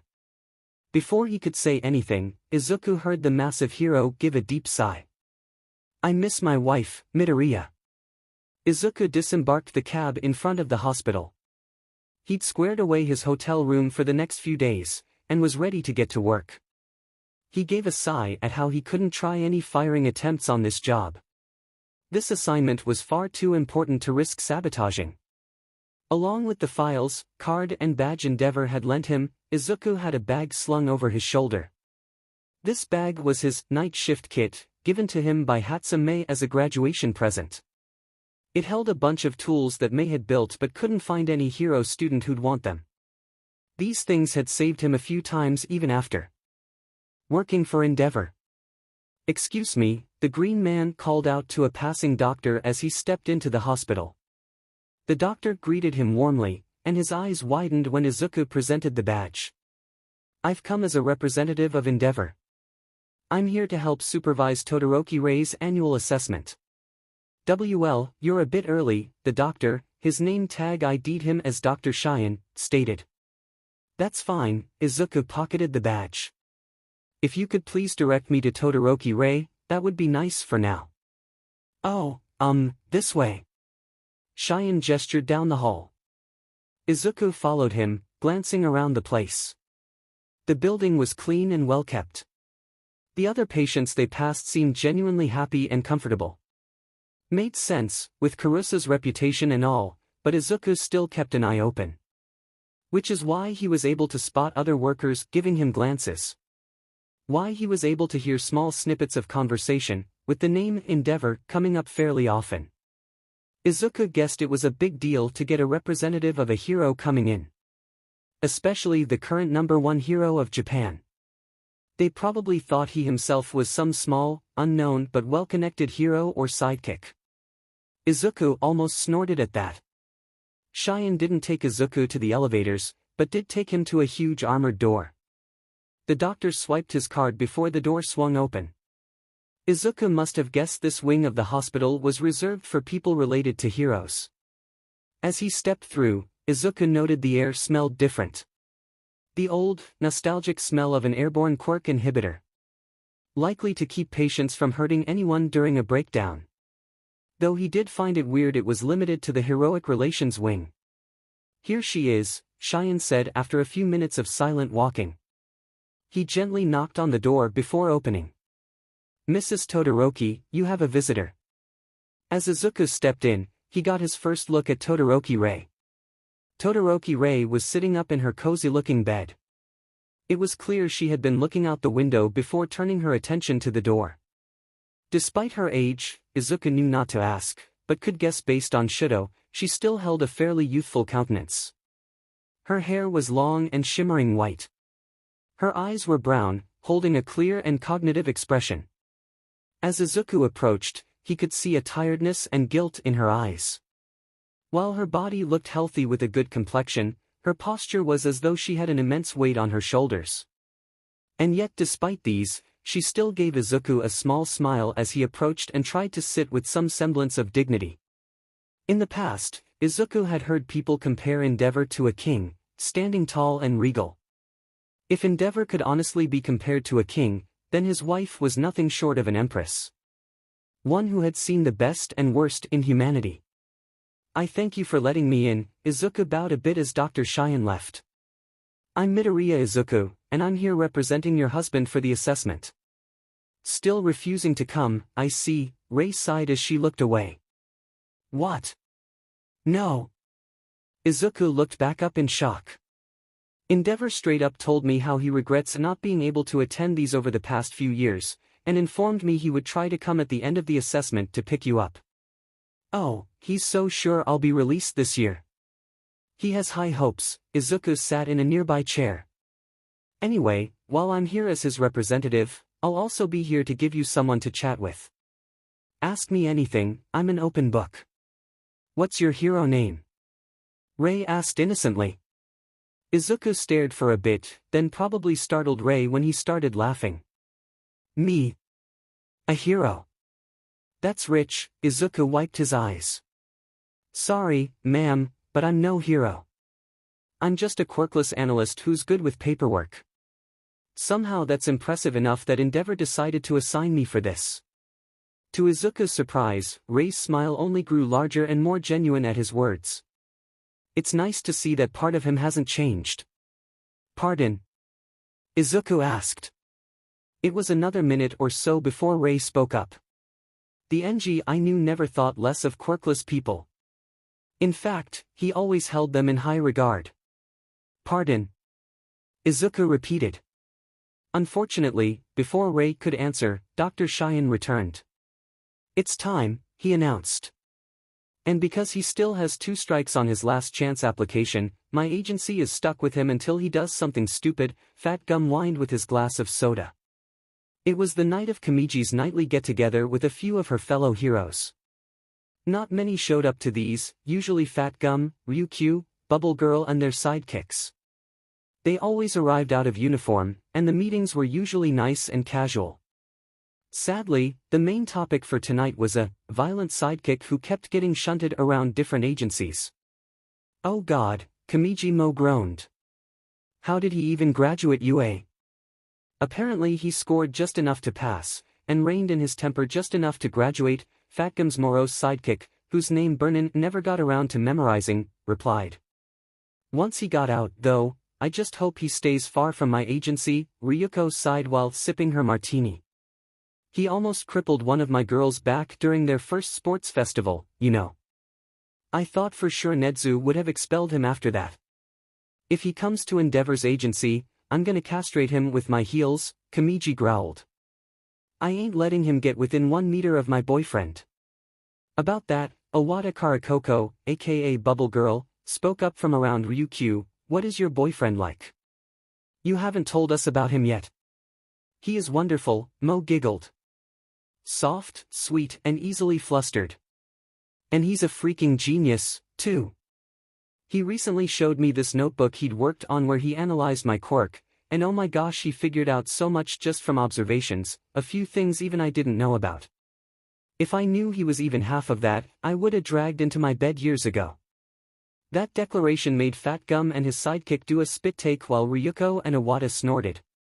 Already in bed, huh? Bubble Girl laughed. Mind sharing that dash? Nope. Mo laughed. His bedroom performance is private. Plus, I think he's embarrassed by it 'cause he doesn't remember how it happened. Poor dude mistook my vodka for his soda, and he definitely can't hold his liquor. Then Mo's face fell a bit. He also jabbers a lot when he's drunk. He spoke too much, the dragon heroine asked, to which the fiery heroine shook her head. No, it was what he spoke about that got me. That concludes the first day of tests, Dr. Cheyenne stated as his assistants helped Ray up from her chair. It'll take a few hours to go over the results, so we'll do the next batch tomorrow. It was interesting to watch the tests, Izuku stated. Wondering why you drew BLD, though? Some of our treatments can have altered effects depending on someone's quirk, Cheyenne replied. We drew her BLD today to check the effectiveness of her meds. That way, if she isn't cleared to leave, we'll know how to adjust her dosage for the coming year. I see. Anything else, or can she return to her room? No, you can SCRT her back. Thank you for your time. Izuku nodded and moved to take Rei's hand. The older woman seemed tired after that run of examinations, and she was grateful for Izuku's support. And she'd have to go through 2 more days of this. Izuku guessed they were being thorough, but some things still felt excessive. Izuku wished he could have looked into the papers they were filling out to see how Rei was doing. All he got was Cheyenne muttering blue and occasionally green. He assumed those were good things. Hopefully the next few exams won't be too painful, Izuku smiled as he held Rei's arm. They always ache a bit, Rei responded. I'm tired. Want me to carry you? You're helping plenty, already. The two walked in silence until they reached Rei's room, and Izuku gently helped her into bed. I think the only good parts of today is your company and the fact dinner's pizza. Glad I could entertain, Izuku laughed. These tests usually run for 3 days, right? Unfortunately. Wouldn't be so bad if they didn't keep drawing BLD. Pardon? Izuku asked. Rei just said something worrisome. They always draw my BLD at least twice during these exams. Leaves my arm itching. And that's excluding the fact it feels like they take some of my BLD every few days. That was very worrisome. Drawing BLD every few days. It was like they were taking BLD after letting only the minimum amount of safe time pass. Why would they do that? As he thought this, he remembered something from the past. Back during the latter half of his first year, Midnight had adopted a young girl named Eri. She was the victim of some Yakuza jerks, who had apparently been using her BLD to make some sort of anti-quirk drag. The parallels were too similar for Izuku's comfort. I need to go check on some things, Izuku announced. Are you going to be alright if I leave? I'll just nap until dinner, Rei smiled. Thank you for the concern. Izuku nodded and rushed out of the room. Midoriya Izuku was no hero nor detective, but he was an excellent paper pusher. So he was gonna push some papers. 4 hours later, long after visiting hours had ended, Izuku was in the records room. The room was dark, the only light coming from a dimmed phone screen. That was no problem for Izuku though. Part of his night shift kit was a pair of super efficient night vision goggles. With these goggles at medium setting, the light from his phone screen was enough to essentially illuminate the room like it was noon on a sunny day. This made it easy for Izuku to perform his task without disturbing anyone that might walk past the room. Izuku was sitting at a table covered in Todoroki Rei's medical records. All of them. Over 13 years of records. Folders upon folders, each detailing every exam, health session, even individual notes taken by the nurses. That was a lot of paperwork. And 𝐬𝐻𝐬 did not like what he was finding. According to the explanations 𝐬𝐻𝐬 found online, colors were used to classify one's mental health status in the current society. The early records contained what he expected. Ray's mentality was marked all red, meaning she was in dire need of help. As the years passed, the exam records marked her mental health improving bit by bit. What made 𝐬𝐻𝐬 tense was that, according to these records, Ray was scoring mostly blues and greens by the time 𝐬𝐻𝐬 was in his first year at UA. She had not scored anything below green for over 5 years. She should have been released over 5 years ago, 𝐬𝐻𝐬 whispered as he paged through one of the latest folders. Why are they even keeping her here? He used his goggles to take pictures of the reports. 𝐷𝐸𝐻 needed to see this. After taking the first few pictures, 𝐬𝐻𝐬 heard someone running down the hall outside the room. He turned to the window of the room and saw Dr. 𝐀𝐦 run by. Why was he running? With growing suspicion, 𝐬𝐻𝐬 quietly snuck out of the room and followed the doctor. 𝐬𝐻𝐬 peered around the corner and watched 𝐀𝐦 slip a keycard into one of the walls. To 𝐬𝐻𝐬's greater surprise, the wall opened and 𝐀𝐦 rushed inside before the wall closed behind him. Mental hospitals don't need hidden passages, 𝐬𝐻𝐬 muttered. He looked around the ceiling, and was further surprised to see there were no cameras looking down this particular hallway. There would be no recordings of that hidden door. That was one way of defining plausible deniability. 𝐬𝐻𝐬 rushed to the hidden door, and he saw the small slit for the keycard obscured by the black stripe painted on the wall. The green man took the keycard 𝐷𝐸𝐻 gave him and slipped it in. Boop, nothing. The wall didn't open. On one hand, 𝐬𝐻𝐬 was shocked to find a lock that the authority of Japan's #1 couldn't open. On the other, 𝐬𝐻𝐬 wasn't shocked to see a lock that was possibly owned by villains would reject a hero's authority. Thankfully, he had something else for this. Another part of his night shift kit was a special device May had made. While she couldn't create a device that could act as a universal MSTR key, she did create a device that could scramble the lock to make it read the next keycard as a MSTR key. 𝐬𝐻𝐬 had had to use the device a few times while working at 𝐷𝐸𝐻's agency to grab some stuff he'd forgotten, and his card stopped working after his shift ended. He slipped the thinner part of the device into the key slot while swiping 𝐷𝐸𝐻's card through the reader on the device. There was another beep and the door slid open. Past the door was a dark, spooky stairway. It led down, into a basement that 𝐬𝐻𝐬 was pretty sure wasn't on any floor plans. There was dim light at the bottom and 𝐬𝐻𝐬 could hear voices. Dr. 𝐀𝐦 was talking to someone frantically. The analyst took a step through the door, determined to see what was going on. Under any other circumstances, 𝐬𝐻𝐬 would have been content to step back and report to the heroes about what was going on. He himself wasn't a hero, so it only made sense. Today, however, it was personal. His longing for heroics was little more than embers dying in a cold fire pit.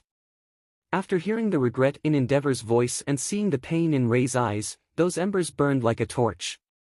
He would still report to the heroes, but only after learning everything he could so that the heroes could not be delayed by bureaucracy.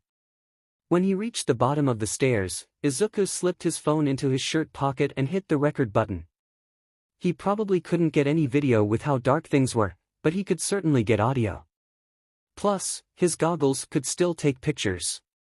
Sir, Dr. 𝐀𝐦 whined, I'm serious about this. The guy 𝐷𝐸𝐻 sent this time is smart. His questions during the exams were both inspiring and worrying. I don't think we'll be able to fool him. He's just some secretary. The other man, a doctor whom 𝐬𝐻𝐬 didn't recognize, lackadaisically waved his hand. What could he possibly do? According to one of our nurses, he spent a lot of time in the records room. We're not going to tell him the results of the exam, but the fact we are legally required to keep accurate records could be our downfall. Plus, we've held on to Todoroki Ray for over 15 years by this point. Our usual turnaround for patients is less than a tenth of that. We might need to start thinking of how to proceed without her. If it comes to that, the other man said as he and 𝐀𝐦 walked away, to the right from 𝐬𝐻𝐬, try to take a few more BLD draws. I feel we're getting close. Now, what about the others? After a few steps, the two doctors walked through another door, and Izuku could no longer hear them. What are they working on? Izuku whispered to himself as he turned the corner. They walked to his right, so Izuku turned to the left and Izuku gasped in horror and froze like a scarecrow. He saw what they were working on through an open doorway, and it was almost beyond belief. It took him almost a whole minute to recover enough to take over a dozen pictures with his goggles just to make sure he got something. Without another word, he ran back up the stairs. He had his evidence, now he needed the heroes. 𝐀𝐦 gave a snort as her phone rang. Normally phone calls this late at night went to voicemail, but any number from the agency was kept loud in case of emergency. She blearily read the ID, and was surprised at who was calling. "Aizu, babe, mo yawned, it's not like you to dash, crypts of Shua." 𝐀𝐦 was no longer sleepy. Pro heroes used codes to report villainous activity over unencrypted lines. The code Izuku just used was one that was created decades ago, but was primarily used during the years involving the League of Villains. Mo was less curious about how Izuku knew that code and more concerned at the fact he invoked it. "Details," Burnin ordered. "I can't say anything concrete over my phone, but you, 𝐸, and every hero you can get to come to 𝐬𝐬 Memorial. There is villainous activity and Ray is in the middle of it. I'm staying at the Pension Flambard. Meet me there and I'll show everything I got. Sooner the better." "You got it. Are you safe?" "Far as I know, they don't suspect me at all. Please hurry." With that request, Izuku hung up. Mo wasted no time dialing 𝐸's emergency line. She had used this line less than 3 times during her tenure as 𝐸's second-in-command, and each time had been vital. Because of that past record, the phone only rang twice before 𝐸 picked up. "Sir," Mo reported, "Midoriya Izuku just reported crypts of Shua at 𝐬𝐬 Memorial." The following morning, Izuku walked down the hall of 𝐬𝐬 Memorial with a purpose. He knew what was going on, and was determined to do his part in saving Ray. Thankfully, his part was much easier. With a knock, he stepped into Ray's room. The woman sat up and gave a weak smile. "Good morning, Midoriya. Sleep well?" "I didn't," Izuku admitted, "but I do have good news." "Oh. Am I actually getting out later this week?" Ray joked. "No," Izuku smiled as he sat next to her bed. "You're getting out today." Ray gave a confused expression and opened her mouth to ask, but stopped when something out the window caught her attention. She looked and her eyes widened when she saw who was coming. 𝐸 stormed into the hospital with a worse-than-usual glower on his face.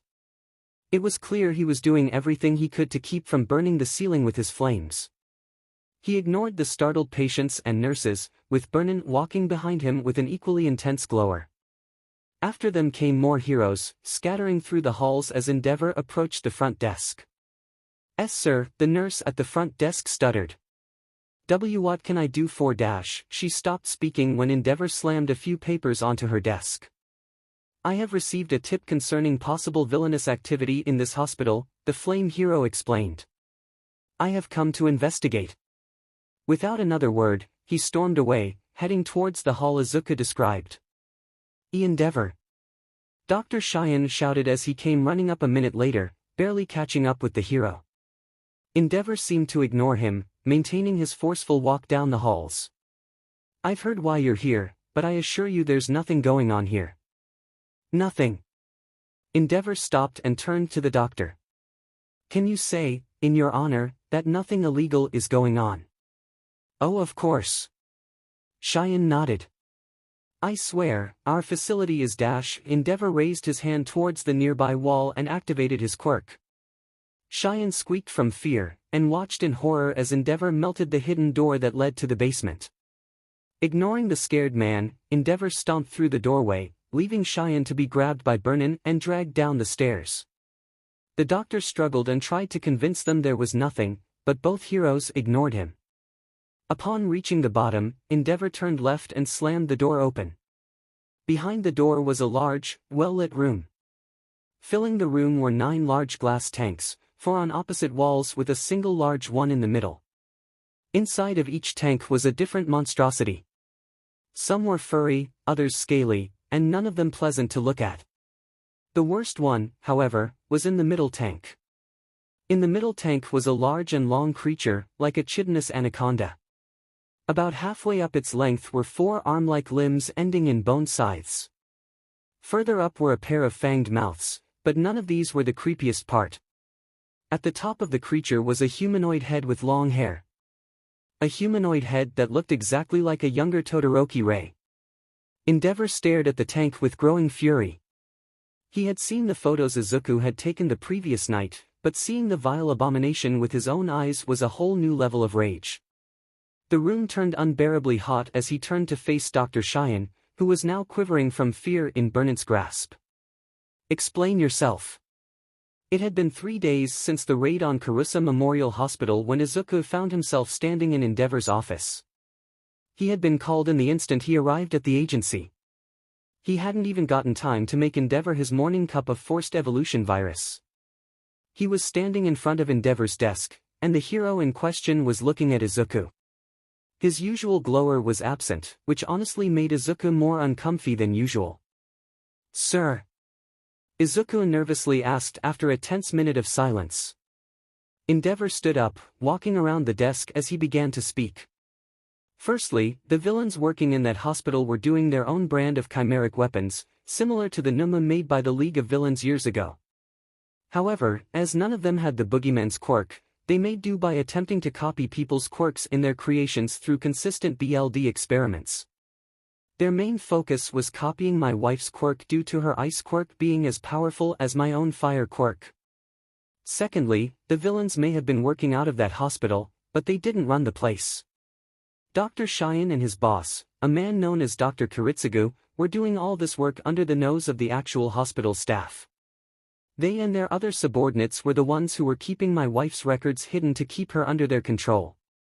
Speaking of my wife, she was released from the hospital the day of the raid, and has been spending these past few days resting at home. Sir? Izuku asked again. 𝐸𝐸 was now standing right in front of the quirkless man, looking down at him. How close those villains were at succeeding will never be known, the hero continued, but they were stopped because of your own diligence and willingness to go above and beyond. Then the hero rested his hands on Izuku's shoulders. A while back, I overheard your argument with my son. I heard how All Might told you that you couldn't be a hero. Your actions at 𝐀𝐻𝐻 Memorial prove his words wrong. Make no mistake, Midoriya Izuku. You are a hero to me, and everyone in this agency. And we are proud that you are one of us. Izuku didn't say anything. He couldn't say anything. Enji's words got to him, seeping into his very being, burning past the depreciative mud that covered his mind his entire life. When it finally sunk in, Izuku couldn't help but start crying. It wasn't the waterfall tears that made his mom the poster child of flood insurance. His tears were the quiet, solemn tears that only came from the eyes of a man with a dead dream. 𝐸𝐸 said nothing either, simply giving his shoulder a reassuring pat. After several minutes, Izuku stepped away. Sorry for crying like that, he apologized. Don't bother. You earned it. Just like you've earned the respect of every hero in this agency, and what you've done for me personally is something I can never forget. It will take me some time to think of a reward that can even come close to what you deserve, but for now you've earned a significant pay raise, and you can take the next 2 days off as paid vacation. Go rest, Midoriya. A hero needs their rest. Izuku was again stunned.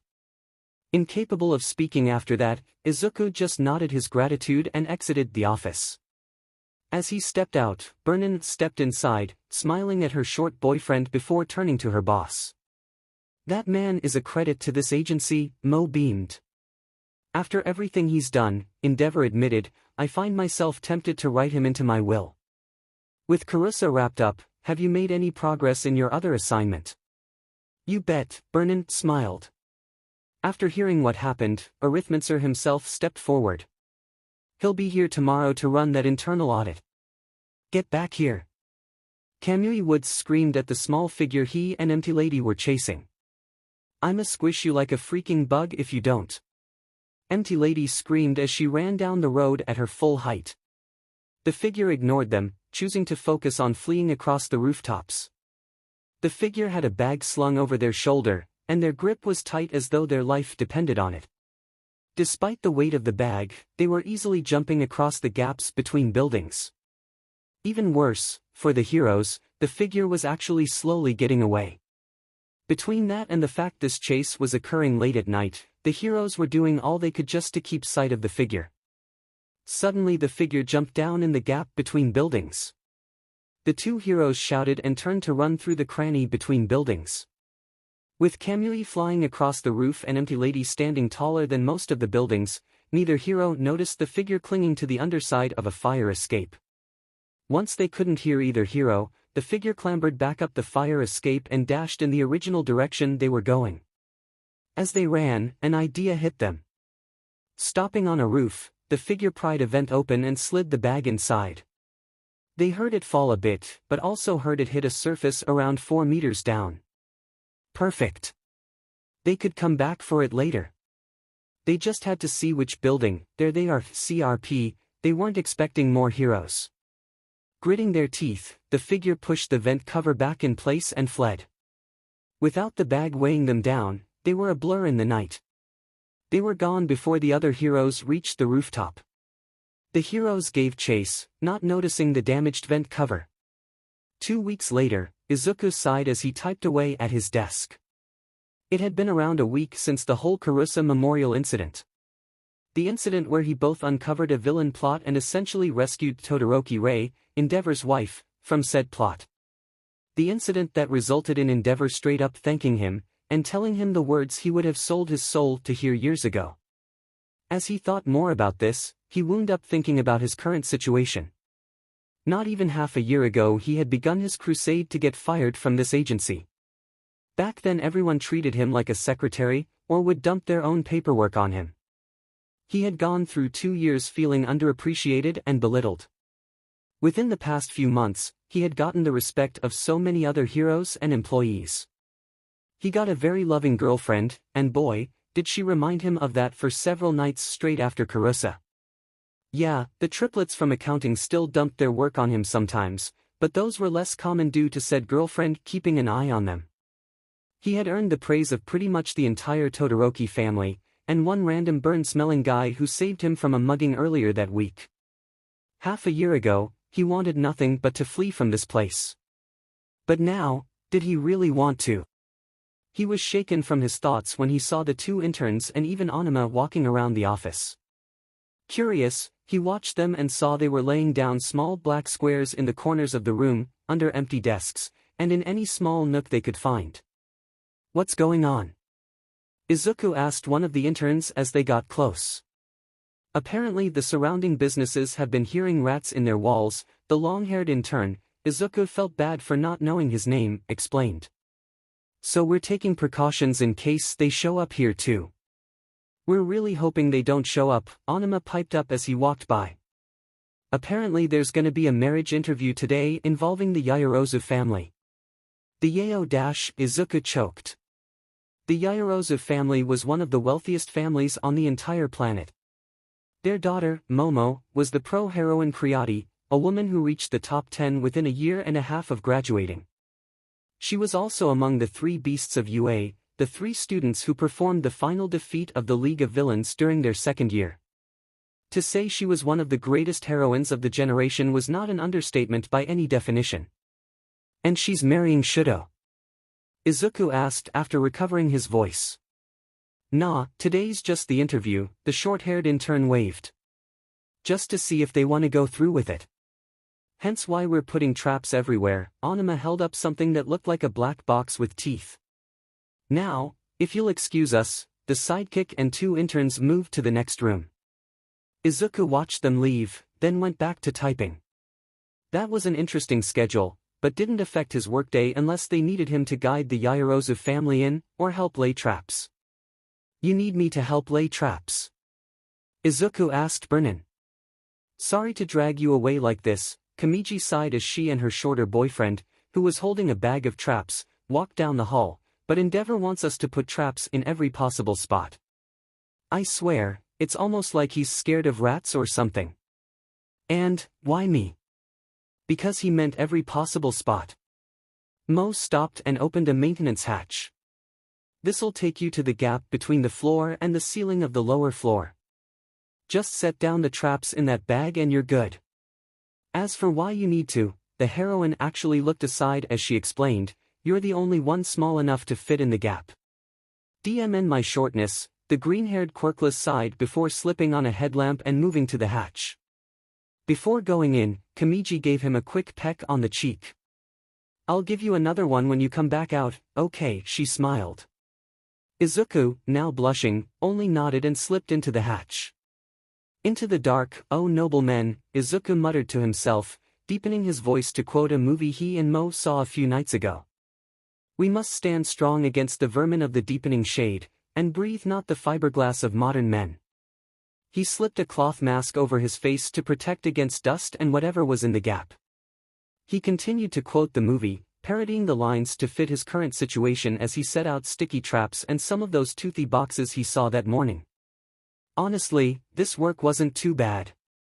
And that's when the stupid bald elf declared he'd destroy the world to try bringing his old society back, 𝐸𝐻 muttered, having run out of quotes and gone on to describing the movie's plot to himself while laying out more.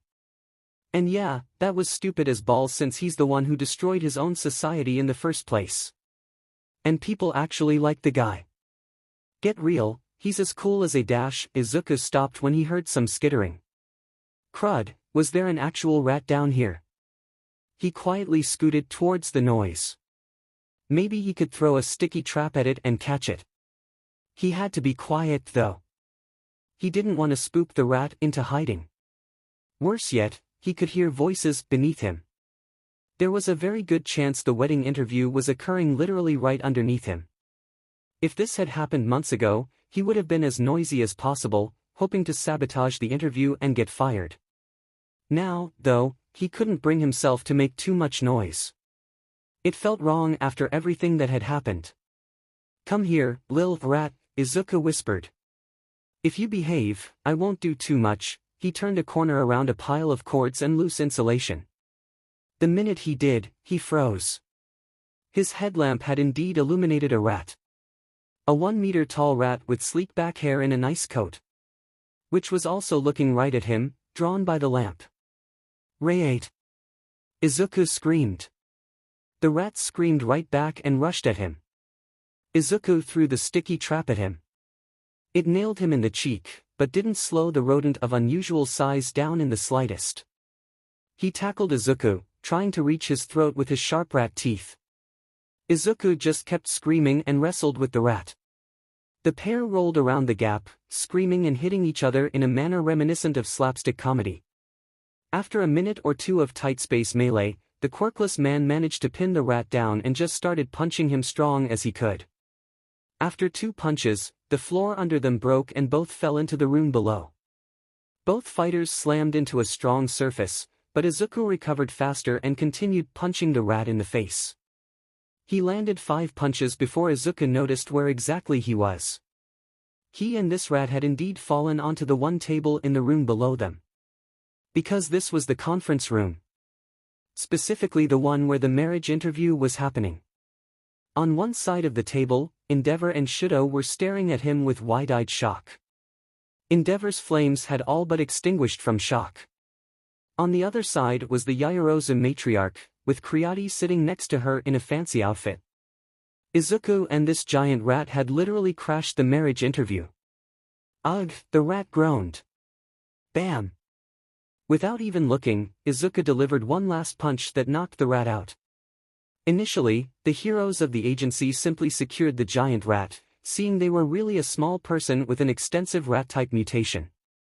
After uploading his picture to HeroNet, however, they got a hit on his identity that required an Interpol presence. The officers arrived in a bit under half an hour and were quick to take over the situation. A few of the officers set up a ladder under the hole in the ceiling so they could take pictures of the gap 𝐸𝐻 fought in, and the rest processed the rat himself. His name is Ratigan, the Interpol detective read from his tablet as other officers carried the unconscious rat. He's an A-class villain from England. He's got a few murders to his name, but his rap sheet is mostly along the lines of grand larceny. Wait, 𝐬𝐸 spoke up, isn't this the guy who pulled off the Big Ben caper? The very same piece of 𝐓𝐡𝐢, the detective nodded. He disappeared from England a month ago, after 𝐲𝐸, England's current #1, led raids on several of his hideouts. 3 weeks ago he was spotted in the next town over, and had been pursued by heroes ever since. If he was hiding from heroes, 𝗫𝐻𝐻 growled, what was he doing in my ceiling? I wish I knew. The last time anyone spotted him was 2 weeks ago, when he was being chased by a few heroes across some rooftops. The Interpol detective messed with his tablet a bit before continuing, apparently the heroes chased him through this block that night. That's all we got. Has he committed any crimes since arriving in Japan? 𝐬𝐸 asked after a minute. Yeah, he robbed Shingeki Jewelers the same night the heroes chased him. The heroes weren't able to retrieve the jewels he stole. Can I climb that ladder real quick? 𝐬𝐸 asked. The detective looked at 𝗫𝐻𝐻, who nodded his assent. 𝐬𝐸 shot up the ladder and crawled back into the space above the ceiling. After a couple minutes, he came back out with a large cloth bag. After jumping back down, he set the bag on the table and opened it up so everyone else could see. That's a lot of jewels, another officer whistled. When I first saw him, 𝐬𝐸 explained, he was crawling in a specific direction. I found this lying at the bottom of an air in that direction. I bet if we look on the roof right above that we'll see signs of it being opened. So he came in here to retrieve his stolen prize, 𝗫𝐻𝐻 nodded, rubbing his chin. But why did he wait so long before coming to get it? 𝐬𝐸 gave this some thought before his expression lit up. He didn't. 𝐬𝐸 declared, startling everyone. This morning, Anima told me the surrounding buildings had been hearing rats in their walls. I bet they were hearing Ratigan looking through all the buildings. Chances are the surrounding buildings all look identical from above. Combine that with it being nighttime and the stress from being pursued, he probably couldn't remember which building he hid the bag in. So he had to look through all of them, and that's why it took so long. That makes perfect sense, the detective nodded. What's your hero name, kid? I'll put in a good word for you to my superiors. His name is Midoriya 𝐬𝐸, 𝗫𝐻𝐻 grinned. He's not a hero, though he should be. Still putting in a good word, the detective nodded. He turned to order the officers while 𝗫𝐻𝐻 took 𝐬𝐸's shoulder and pulled him from the conference room. Sorry for crashing the interview, 𝐬𝐸 apologized after the door closed. There's always next time, 𝗫𝐻𝐻 nodded. Besides, you did it by performing a heroic action. Can't blame you for that. He pulled out his checkbook, wrote out a check and handed it to 𝐬𝐸. The green man's eyes widened when he saw the amount written on it. A bonus for your continued heroism. Keep up the good work. Enji gave 𝐬𝐸 a strong pat on his shoulder before walking away. 𝐬𝐸 was too stunned to move before Shudo and Yaoyorozu Momo walked up. Hi, 𝐬𝐸 greeted. Sorry for the dash, thank you, both heroes exclaimed. Whoa. Thank you for crashing the interview, Momo bowed her head. We know our marriage would technically be a boon to both families, Shudo explained, but the truth is neither of us are attracted to each other. Plus, Shudo seemed to blush a bit as he continued, a bit after our conversation about my quirk, I asked out one of my former classmates. I just never got the courage to tell my father I already had a girlfriend. And I'm dating his sister. Momo declared. So it would really be dash, she and the two men in the hall just realized what she admitted. Momo's face slowly turned red as her hero uniform as she looked away. Why you've been dating Fuyumi? Shudo asked. How long? Creati replied, we've been seeing each other since graduation, but we really got serious during New Year's last year. New Year's, wait, that was the night Fuyumi didn't come home until morning, did you dash HEM? Momo loudly cleared her throat before reaching into her purse. She pulled out a small stack of bills and set it in 𝐬𝐻𝐻's still open hand. Consider this a thank you from me for giving me more time to inform my mom that I like women. And here's my thank you. 𝐬𝐻𝐻 put his own wad of bills into 𝐬𝐻𝐻's shaking hands. I believe the correct term is, you really saved our bacon. Both heroes gave the frozen quirkless a quick hug before rushing down the hall at the call of their parents. 𝐬𝐻𝐻 did not move for several minutes. He didn't even lower his hands until 𝐀𝐦 𝐍𝐭 walked up, noticing the 3 months' earnings in her boyfriend's hands. So, she smiled, does this mean we can go to that American bistro this Friday? We can go to the American bistro this Friday, 𝐬𝐻𝐻 finally squeaked. 𝗫𝐿's office was brightly lit that night. It was the only room in the agency that was still lit. In the office were 2 men. One was 𝗫𝐿. Rather than sitting at his desk like he usually did, the muscular hero was sitting cross-legged on the floor. Across from him was an older man with frazzled white hair. In 𝗫𝐿's opinion, it almost looked like the sort of hair one would get from a power outlet. His attire was a soft red bathrobe over a casual shirt and jogging. Judging from his appearance alone, one would not expect this man to be a retired hero, let alone one of the scariest in all Japan. This man was Bango Renji. In the past, he was the numerical hero 𝐓𝐻𝐻𝐻. A man whose quirk let him keep track of lines of probability that gave him both 𝐴 powers and a passion for numbers. He had been the bane of embezzlers and corporate fraudsters for close to 3 decades before his retirement. 𝐴 was sitting next to a large pile of folders, but on the floor in front of him were various trinkets and objects. It really did almost look like some sort of mystic fortune reading, with how Bango would toss stuff around and noting how they landed or how many pieces they broke into. While it would have looked ridiculous to a regular person, 𝗫𝐿 knew better. He sat in silence while 𝐴 did his work. Suddenly, the retired hero grabbed a handful of dice and threw them at 𝗫𝐿. The hero blocked the dice from hitting his face, but otherwise did nothing. He knew this was part of how the other man's quirk worked. Which die landed in your lap? Bango asked with a voice that was more energetic than his appearance would indicate. A red 20-sided die, 𝐁𝐸 replied after looking down. Which number is on the bottom? Hold on, 17. Perfect, Bango smiled before sliding the pile of folders over to 𝐁𝐸. Here are the results of my investigations. Do what you wish. I have followed the paths. The men who will incur your wrath will be too cowardly to try any reprisal against that man. 𝗫𝐿 took the top folder and flipped it open. After even a few seconds of reading, 𝗫𝐿's face twisted in anger. I thank you for doing this. Your payment will be wired to your account by morning. And my other price? 𝐴 smiled. Ah, yes, sorry. 𝗫𝐿 got up, walked around his desk and opened one of the larger drawers. He shuffled around a bit before pulling out 3 boxes of cookies. He walked over to the older hero and helped him up before handing over the additional payment. Would you care to stay at my house for the night? Your home is a bit far. I think that would be best for both of us, 𝐴 smiled, feeling 𝗫𝐿 could get attacked by a certain burned man if he were alone. 𝐬𝐻𝐻 was enjoying his morning in the agency. He managed to finish his work fairly quickly, which gave him some free time before the afternoon reports came in. It had been a calm week and a half since the whole Ratigan incident, and things had been calm ever since. No more heroics for him, just focusing on his analyses and paperwork. He had also spent the past week helping out the new hire, whom he happened to be having coffee with. I still think you have a quirk, Todoroki Ray told her younger superior as she sipped from her own mug. There's no other reason why 𝐁𝐸 likes your coffee. Multiple tests, ma'am, 𝐬𝐻𝐻 laughed.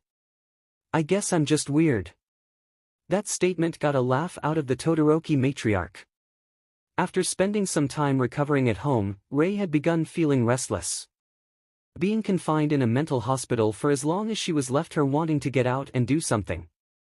It took some work, but she managed to convince 𝐁𝐸 into letting her come work as a secretary. Nothing heavy nor engaging, but the sort of work to keep her occupied. And in 𝐬𝐻's opinion, there had been quite an improvement to Ray's mood. Her children also helped that mood boost, though 𝐬𝐡𝐢𝐬 could only guess what they all did away from the office. Well, you're a good weird, Ray smiled. I really can't help but wonder how much of 𝐀𝐦's good mood comes from your weirdness. If you can quantify that, let me know.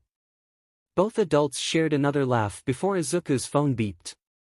Oh, 𝐵𝗀𝗏 says I'm needed in 𝗓𝗏r's office. Looks like 𝐴NIMA's gonna be helping you with your next task. Assuming he can say a sentence without turning it into a stuttered mess, Ray giggled.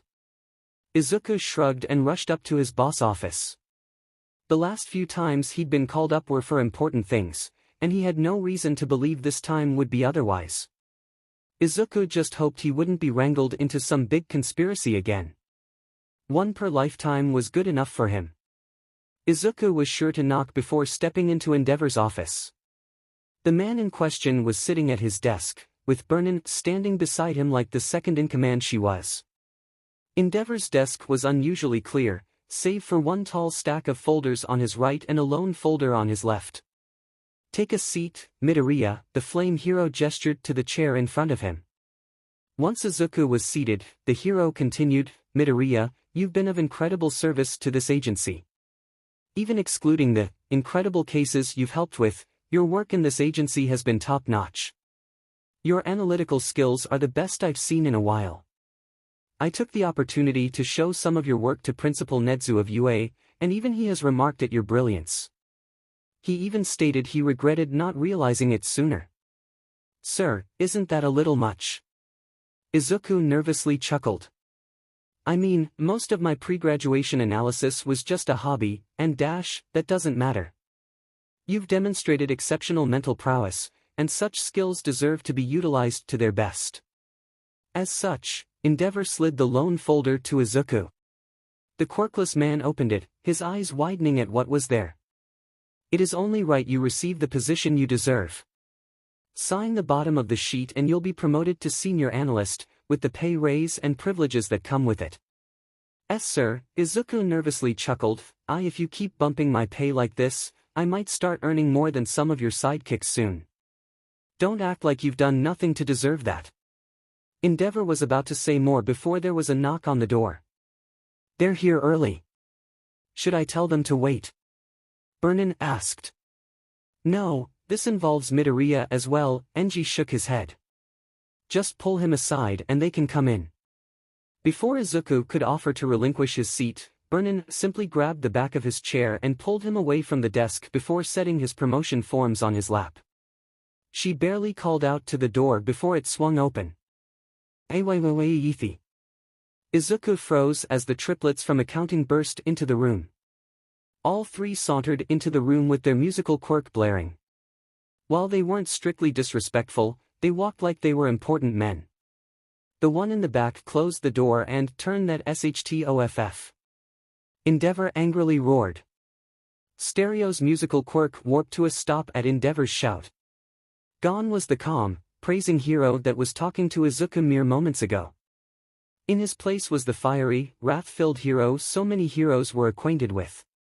The triplets' walk was a bit more nervous as they approached the desk. What did you need, boss? Glowstick asked. I have some questions about your performance recently, 𝗁𝐺 glowered as he grabbed one of the folders from the pile on his right. According to this report, your accounting work has been flawless recently. Not a number out of place, and you've even found some spots where the agency was able to save money. A noticeable improvement from when you first started. The triplets preened at the words while 𝐬𝐡𝐢 curled up a bit. Those were his reports, his work the triplets were being praised for. But he couldn't say that now. Even with everything he'd done, the triplets were here longer than him. They did technically have seniority. At least, 𝗓𝗏rr fumed, I'd be saying that if you actually did this work. Everyone in the room, save 𝗓𝗏rr and 𝐵𝗀𝗏, stiffened at the words. Even 𝐬𝐡𝐢 was in shock. He knew. How did 𝗓𝗏rr find out? As if to answer his unasked question, the flame hero opened the folder and pulled out two papers. These two forms were written not even a year apart. The older one has a few calculation errors and messier penmanship than the newer one. Not only that, the penmanship in the newer one matches the writing of our analyst, Midoriya. He gestured to the man in question, and the triplets jerked a bit. Did they not even notice he was there before now? That leaves a single conclusion. Care to explain why you've been forcing Midoriya to do the work you were hired to do for the past few years? Well, Waves tried to cover, we'd been busy with other work, and he volunteered to dash, I did not. Izuku yelled. You guys would just dump your work onto my desk and walk away. And don't forget I was witness to that a couple times, 𝐀𝐦 glared. As was I, 𝗫𝐷 glared, making the room heat up a bit. Care to try again? As Waves opened his mouth to try some other excuse, Stereo cut in. Sir, we're his seniors and he's quirkless. We dash, quirkless. 𝗫𝐷 interrupted. Are you saying his quirk status was a factor in your abusing authority? None of the triplets replied, but it was clear that was exactly it. Suddenly the room got a lot hotter. Hotter than even his usual Arizona summer heat. Gentlemen, are you aware my grandfather was quirkless? That was a revelation no one expected. Not many people these days would openly bring up quirkless relatives. Let alone a high-ranking hero like 𝗫𝐷. When no one spoke, he continued. He was a fireman. One who almost gave his life during the Kyushu fires. While that was also how he met his future wife, the fact remains he was among the fire crews who stayed behind while many other heroes fled the inferno. Not only that, but his grandfather, my great-great-grandfather, was also quirkless. Would you like to know who he was? Silence. Everyone, even Izuku, were too nervous to dare try speaking. Especially with how angry 𝗫𝐷 was getting with each word. The flame hero was a literal conflagration of wrath as he got to his feet.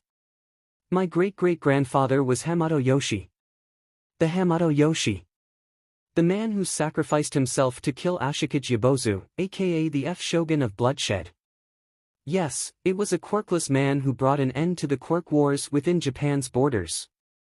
And here you are, belittling and abusing a man who is just as brave and noble as he was just because he's not AF mutant like you are. At that point, 𝗫𝐷 closed his mouth. He stood, smoldering and trying to compose himself. The triplets were shaking in their boots. 𝐀𝐦 felt Izuku would have done the same had she not gripped his shoulders. Her little reminder that he was not to blame here at all. After a minute, 𝗫𝐷 took a breath, sat back down, and pulled out 3 folders from his desk. No one dared speak while he flipped them open, one at a time, and signed the packet each held. When he was finished, Enji stood up, making the triplets jerk back a bit, and walked around his desk. Without a word, he slapped a folder into each triplet's chest, making the men take the folder themselves. Effective immediately, 𝗫𝐷 growled, all 3 of you are terminated from my employ with cause. You are not eligible for rehire, unemployment, nor will you receive any benefits ex-employees are usually entitled to. On top of that, all 3 of you are under arrest for tampering with agency accounts by forcing Midoriya, who is not an accountant, do your work. He clapped his hands, and the door burst open. Several sidekicks came in, grabbed the stunned triplets, and hauled them away. 𝗫𝐷 took a breath and sat back at his desk. Sorry you had to see that. To make it up to you, Midoriya, would you and 𝐀𝐦 care to join my wife and I for lunch? Midoriya. It took both heroes a moment to realize that the stress of the situation, combined with how sudden said stress skyrocketed, caused the quirkless man to pass out. It was not a nice night at 𝗫𝐷's agency. Everyone had gone home already, save Burnin. She had one last thing to handle, and she wanted to get it done without any outside intervention. Though nights like this made her wish she didn't have administrative authority. Burnin sighed as she between reading through the paperwork and looking up at the sidekick they belonged to. She really didn't want to do this. The sidekick in front of her was nothing but belligerent and self-centered, and that's just what she knew officially. She did not want this angry runt anywhere near the agency. Sadly, 𝗫𝐷's agency was listed on his last chance application. With a blatant groan, 𝐀𝐦 closed his file and glared at the sidekick. Here's how it's gonna go, 𝐀𝐦 tersely declared. You are gonna come in tomorrow, we'll give you your orders. Do not deviate from those orders by any degree. You will not interact with anyone you're not supposed to, you will not do anything aggressive. You are not the big fish in this pond, got it? Everyone in this agency, and I do mean everyone, is a bigger fish than you. This is your last strike, and if you squander it you will be sent to the commission for disciplinary action, and they will decide whether or not you get to keep your license. Understood. Instead of giving an actual response, the sidekick scoffed and looked aside. God, 𝐸 wished she could send this prick out the window. Sadly, rules were rules. Best she could do was make sure those rules were followed, and this dunce would get what he deserved. Izuku was having a good day.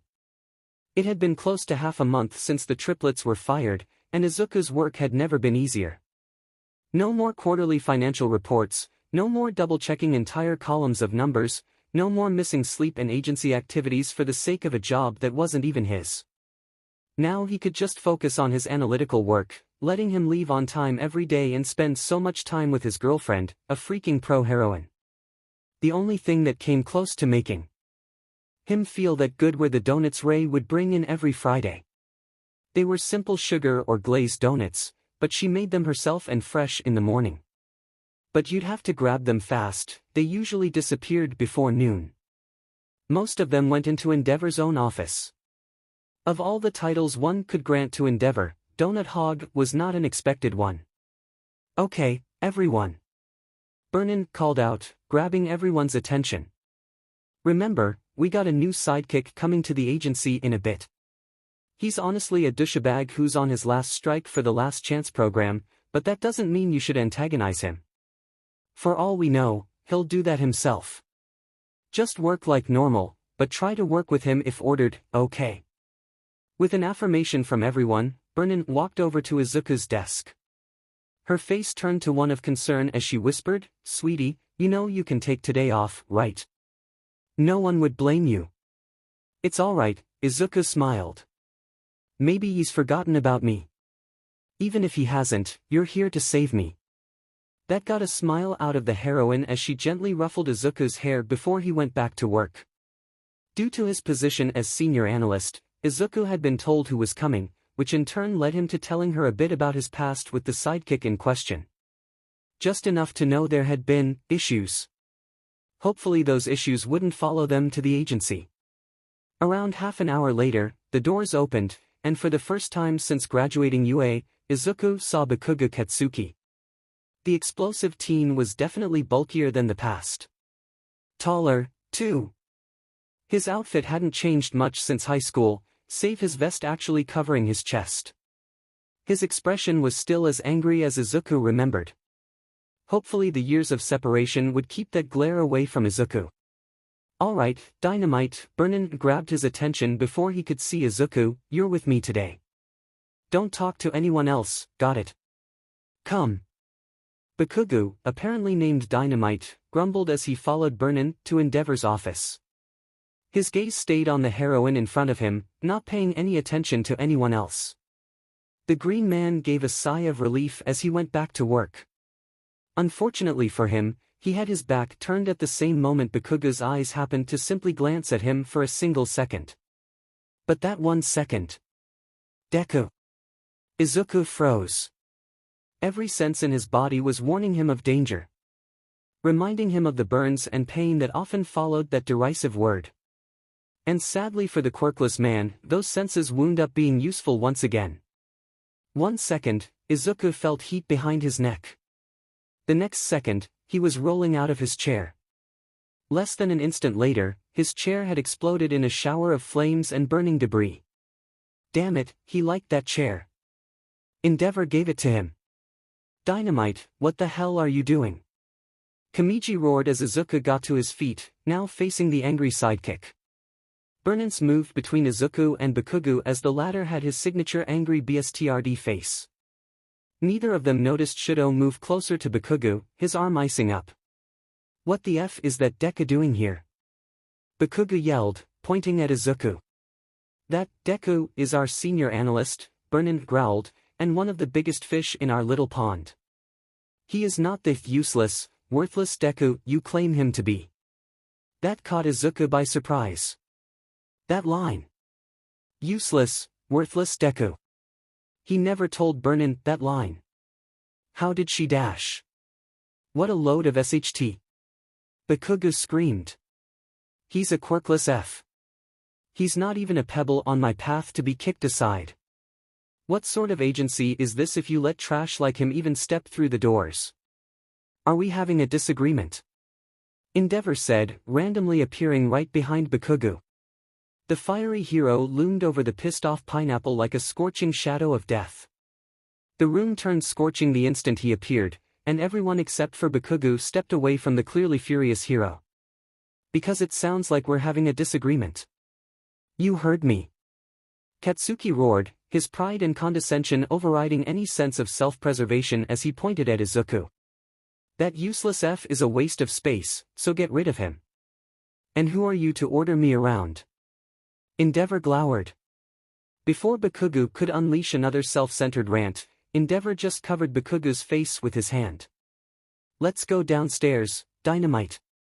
Without another word, the fiery hero practically dragged the angry sidekick out of the main offices and towards the underground dojo. The moment he was gone, Burnin turned to Izuku. Are you alright, sweetie? The heroine asked worriedly. He didn't get me, Izuku stood up. Which is a lot better than how things went in the past. Kamiji nodded, pulling Izuku into a hug. The two remained in place, barely noticing the few sidekicks rushing down to the dojo. Even Shudo ran past the couple. Then Burnin gave a smile. Wanna go watch our boss beat the 𝐓𝐡𝐢𝐬 out of your former bully? 𝗫𝐷eavor dragged the belligerent runt downstairs. He didn't say a word, knowing he was so furious any words would be little more than the same angry babble the brat was trying to say. How dare he speak so bad about Midoriya? Especially after everything he'd done for the agency. For him and his family. When he reached the middle of the dojo, the flaming hero casually tossed the brat on the ground. To his credit, Bikugu didn't say anything as he stood up. Apparently seeing he was in the dojo managed to calm him enough to not explode on sight. 𝗫𝐷eavor heard other people coming down. He couldn't help but chuckle. Sounded like his sidekicks couldn't resist watching him beat a rabid pineapple into the floor. When he glanced aside, he was glad to see Burnin had brought Izuku down as well. Good. The man needed to see this. Here's how it'll go, 𝗫𝐷eavor rumbled. If you beat me, I'll fire Midoriya on the spot and instate you as an official sidekick. However, if you lose, your last chance will be officially revoked and you will be remanded to commission custody and undergo a remedial exam to determine if you keep your hero license. Got it. Whatever, you burning F. Bikugu yelled. No way I'll lose to an old-timer like you. I wouldn't lose even to All Might. Oh, that earned a twitch from Enji. Without warning, Bikugu rushed at 𝗫𝐷eavor, his hands raised to use his quirk, and, insert scene of brutal slapstick violence that must be censored to maintain the FIC's rating. Holy 𝐓𝐡𝐢𝐬, Onuma said as he looked down at the defeated Bikugu. That was one ugly beating, kid. Oh here, I think I found most of your teeth. Izuku stared wide-eyed at the scene. He had not uttered a word at seeing 𝗫𝐷eavor thoroughly, and literally, curb-stomped Bikugu into the floor. He knew 𝗫𝐷eavor was stronger than Bikugu. That was a no-brainer. But he knew that 𝗫𝐷eavor could have won that fight in seconds. Just burn Bikugu's palms and deliver a knockout haymaker to his face. No, 𝗫𝐷eavor had purposefully made that fight last as long as it did. Why? Once you peel that runt off the floor, 𝗫𝐷eavor ordered the surrounding sidekicks, patch him up and call the commission. Bikuga Katsuki, aka Hero Sidekick Dynamite, has officially had his last chance revoked. I also request he undergo a performance review. Shudo, was he in your class in UA? No, Shudo replied, he was in the other class. Class B. Good. Now leave us. Burnin and I have something to discuss with Midoriya. Burnin kept her hand on Izuku's shoulder while the others hauled away the beaten and unconscious Bikugu. Once they were gone, Enji looked back down at Midoriya. Midoriya, he started, you have reached significant acclaim within my agency. You've helped bring down a handful of villains, including the group that was keeping my wife imprisoned in that hospital. With the triplets gone, you are no longer being asked to do any tasks outside your job description. And now your former bully has been shown his place. Sir? Izuku asked, confused. 𝐸𝐴vor looked at him for a few seconds longer before giving a smile. I sure hope this means you won't try to get fired anymore. Even with the 2 fire quirks around him, Izuku felt frozen. He knew. How did 𝐸𝐴vor know what Izuku had been attempting in the past? A strong pat on the shoulder from 𝐀𝐦 broke him from his stupor. Sorry, sweetie, the woman smiled down at him, but you are really chatty when you get drunk. According to 𝐀𝐦, 𝐸𝐴 explained, you informed her how you were relentlessly bullied by that blonde prick during your childhood. And how the triplets in accounting had been dumping your work on them. How you had been trying to get fired because your contract prevents you from quitting. I apologize for taking so long to address the issue. Had I known sooner, 𝐸𝐴vor sighed. I will admit, young man, after everything you've done, I'd rather not think of how things could have gone were you not here. I'm also really glad you didn't get fired, 𝐵𝑢RNIN continued. I'd hate to think where I'd be without my little green angel. Gee guys, Izuku finally managed to voice. I don't want to leave anymore. I haven't since 𝐸𝐴vor told me I was a hero after the incident at Karusa. I mean, I entertained the idea a bit longer, but, he took a breath. I think I like it here after all. 𝐸𝐴 gave a big smile and patted Izuku's shoulder, almost sending the quirkless man into the floor. I am glad to hear it. Perhaps in a couple years, when your contract is up for review, we could make some alterations and have you stay on for longer. I think I would like that, Izuku smiled. Suddenly he felt very cold again. And judging from the visible breath from 𝐸𝐴 and Mo, he wasn't the only one. Honey, none of the 3 adults moved. Somehow, Todoroki Ray materialized behind 𝐸𝐴vor. The white-haired matriarch was smiling, but everyone who grew up with a mother knew exactly what sort of pain that smile could bring. 𝐸𝐴vor didn't even need to turn to know she was giving that sinister smile. Why yes, Ray, the flaming hero asked. What is this I've been hearing about you taking most of the donuts to your office?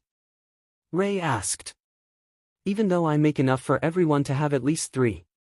𝐸𝐴vor tried to step away, but couldn't. Looking down, he saw his beloved wife had literally frozen his feet to the floor. And this was ice from his wife's quirk.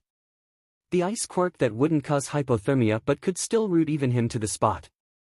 He gave 𝐵𝑢RNIN and Izuku a pleading look. You're on your own, boss, 𝐀𝐦 said, picking up her boyfriend and abandoning her boss to his fate. 18 months later, Izuku was at his desk in 𝐸𝐴vor's agency. He had just finished his current batch of paperwork, so he could take some time to rest and relax before the next batch came in. Taking a breath, he smiled and looked at his left hand, admiring the ring that sat on his 3rd finger. It was a simple gold band, but the promise it held was more precious than anything else he owned. It was still another couple of months before they'd actually do the ceremony, but with everything they'd done, he and 𝐀𝐦 were pretty much married already. She'd even earned the approval of his mother, 𝐴𝐻𝐻.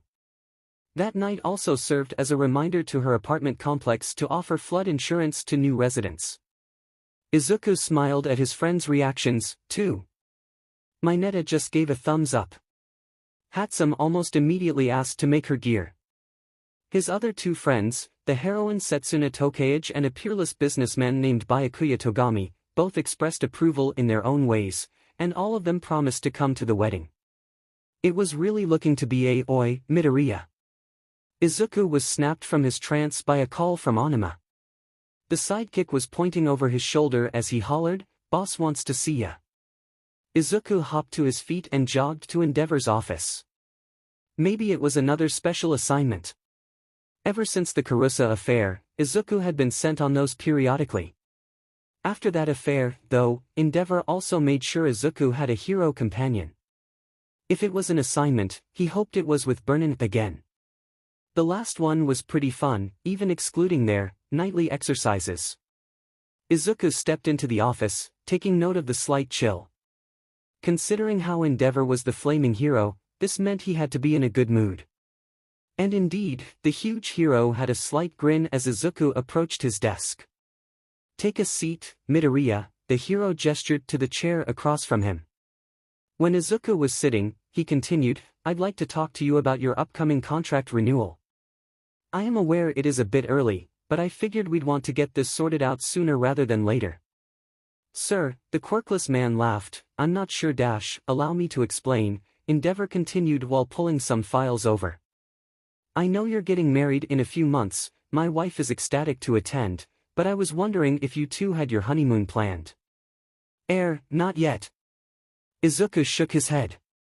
"I mean, we have ideas, but I believe I can assist," 𝐁𝐸 smirked as he opened the folders.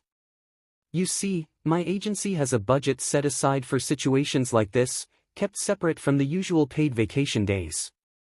There are several places this budget can cover trips to, and for up to 2 weeks. While your current contract sir," Izuku raised his hand. "Sorry to interrupt, but, are you trying to use a paid honeymoon to bribe me into staying?" "Absolutely," Todoroki 𝐁𝐸 admitted without a hint of shame. Midoriya had no idea why he didn't see this coming. With everything he'd accomplished, it only made sense 𝗓𝐸𝐸 would bend over backwards to keep him. Simultaneously, though, the hero should have known Izuku had no plans to actually leave the agency. Not after everything that happened. Not when his future wife was second in command, and likely to take over the agency upon 𝗓𝐸𝐸's retirement if he didn't give it to 𝐓𝐡𝐢. 𝗓𝐸𝐸 really didn't need to bribe Izuku like this to keep him on board. But if he was offering... Izuku stood up and leaned over the desk to look at the folders. Each held a brochure for a prime vacation resort, along with a list of pros and cons of staying at each one. The man had clearly done his research. However, Izuku couldn't help but give his input.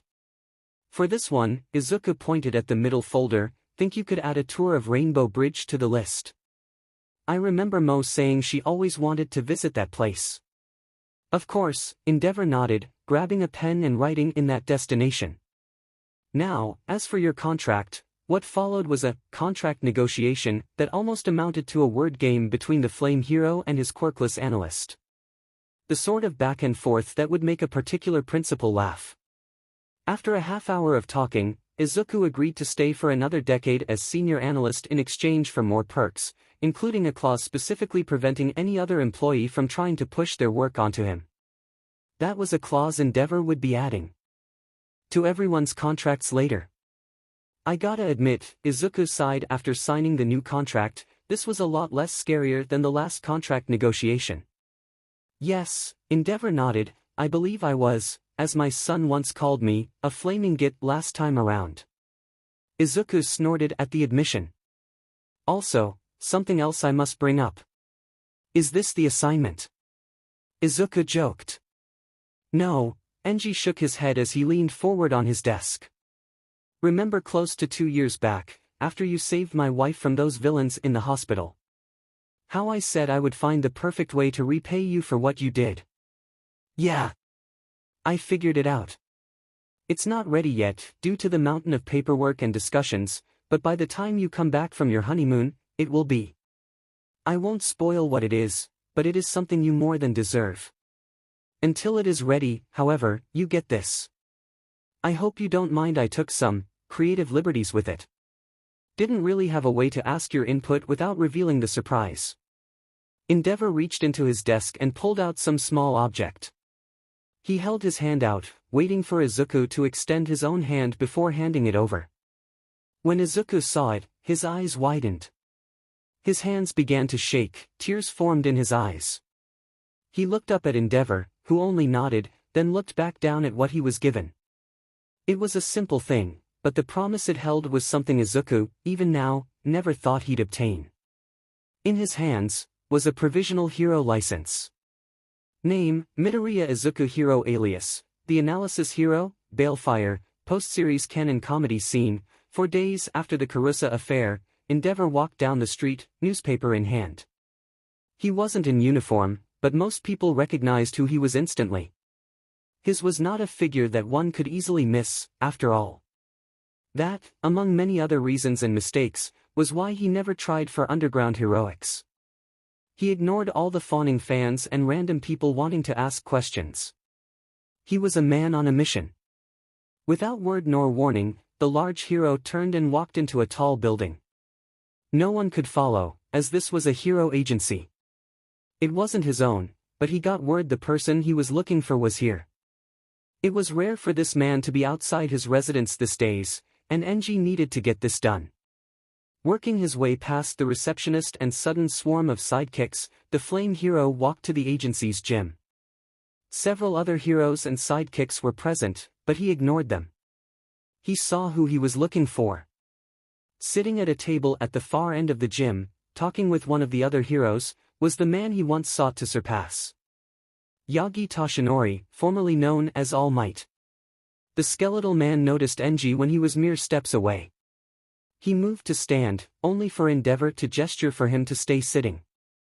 Confused, the former number one sat back down as 𝗫𝐷 dropped the newspaper on the table in front of him. The headline was clear for everyone to see. Monsters in the basement. Quirkless man uncovers villainous plot under Karusa Memorial Hospital. And you thought quirkless can't be heroes? 𝗫𝐷 asked. All Might turned to reply, only for the flame hero to bat him upside the head. It wasn't a strong hit, more like the sort of slap one would give a bad dog.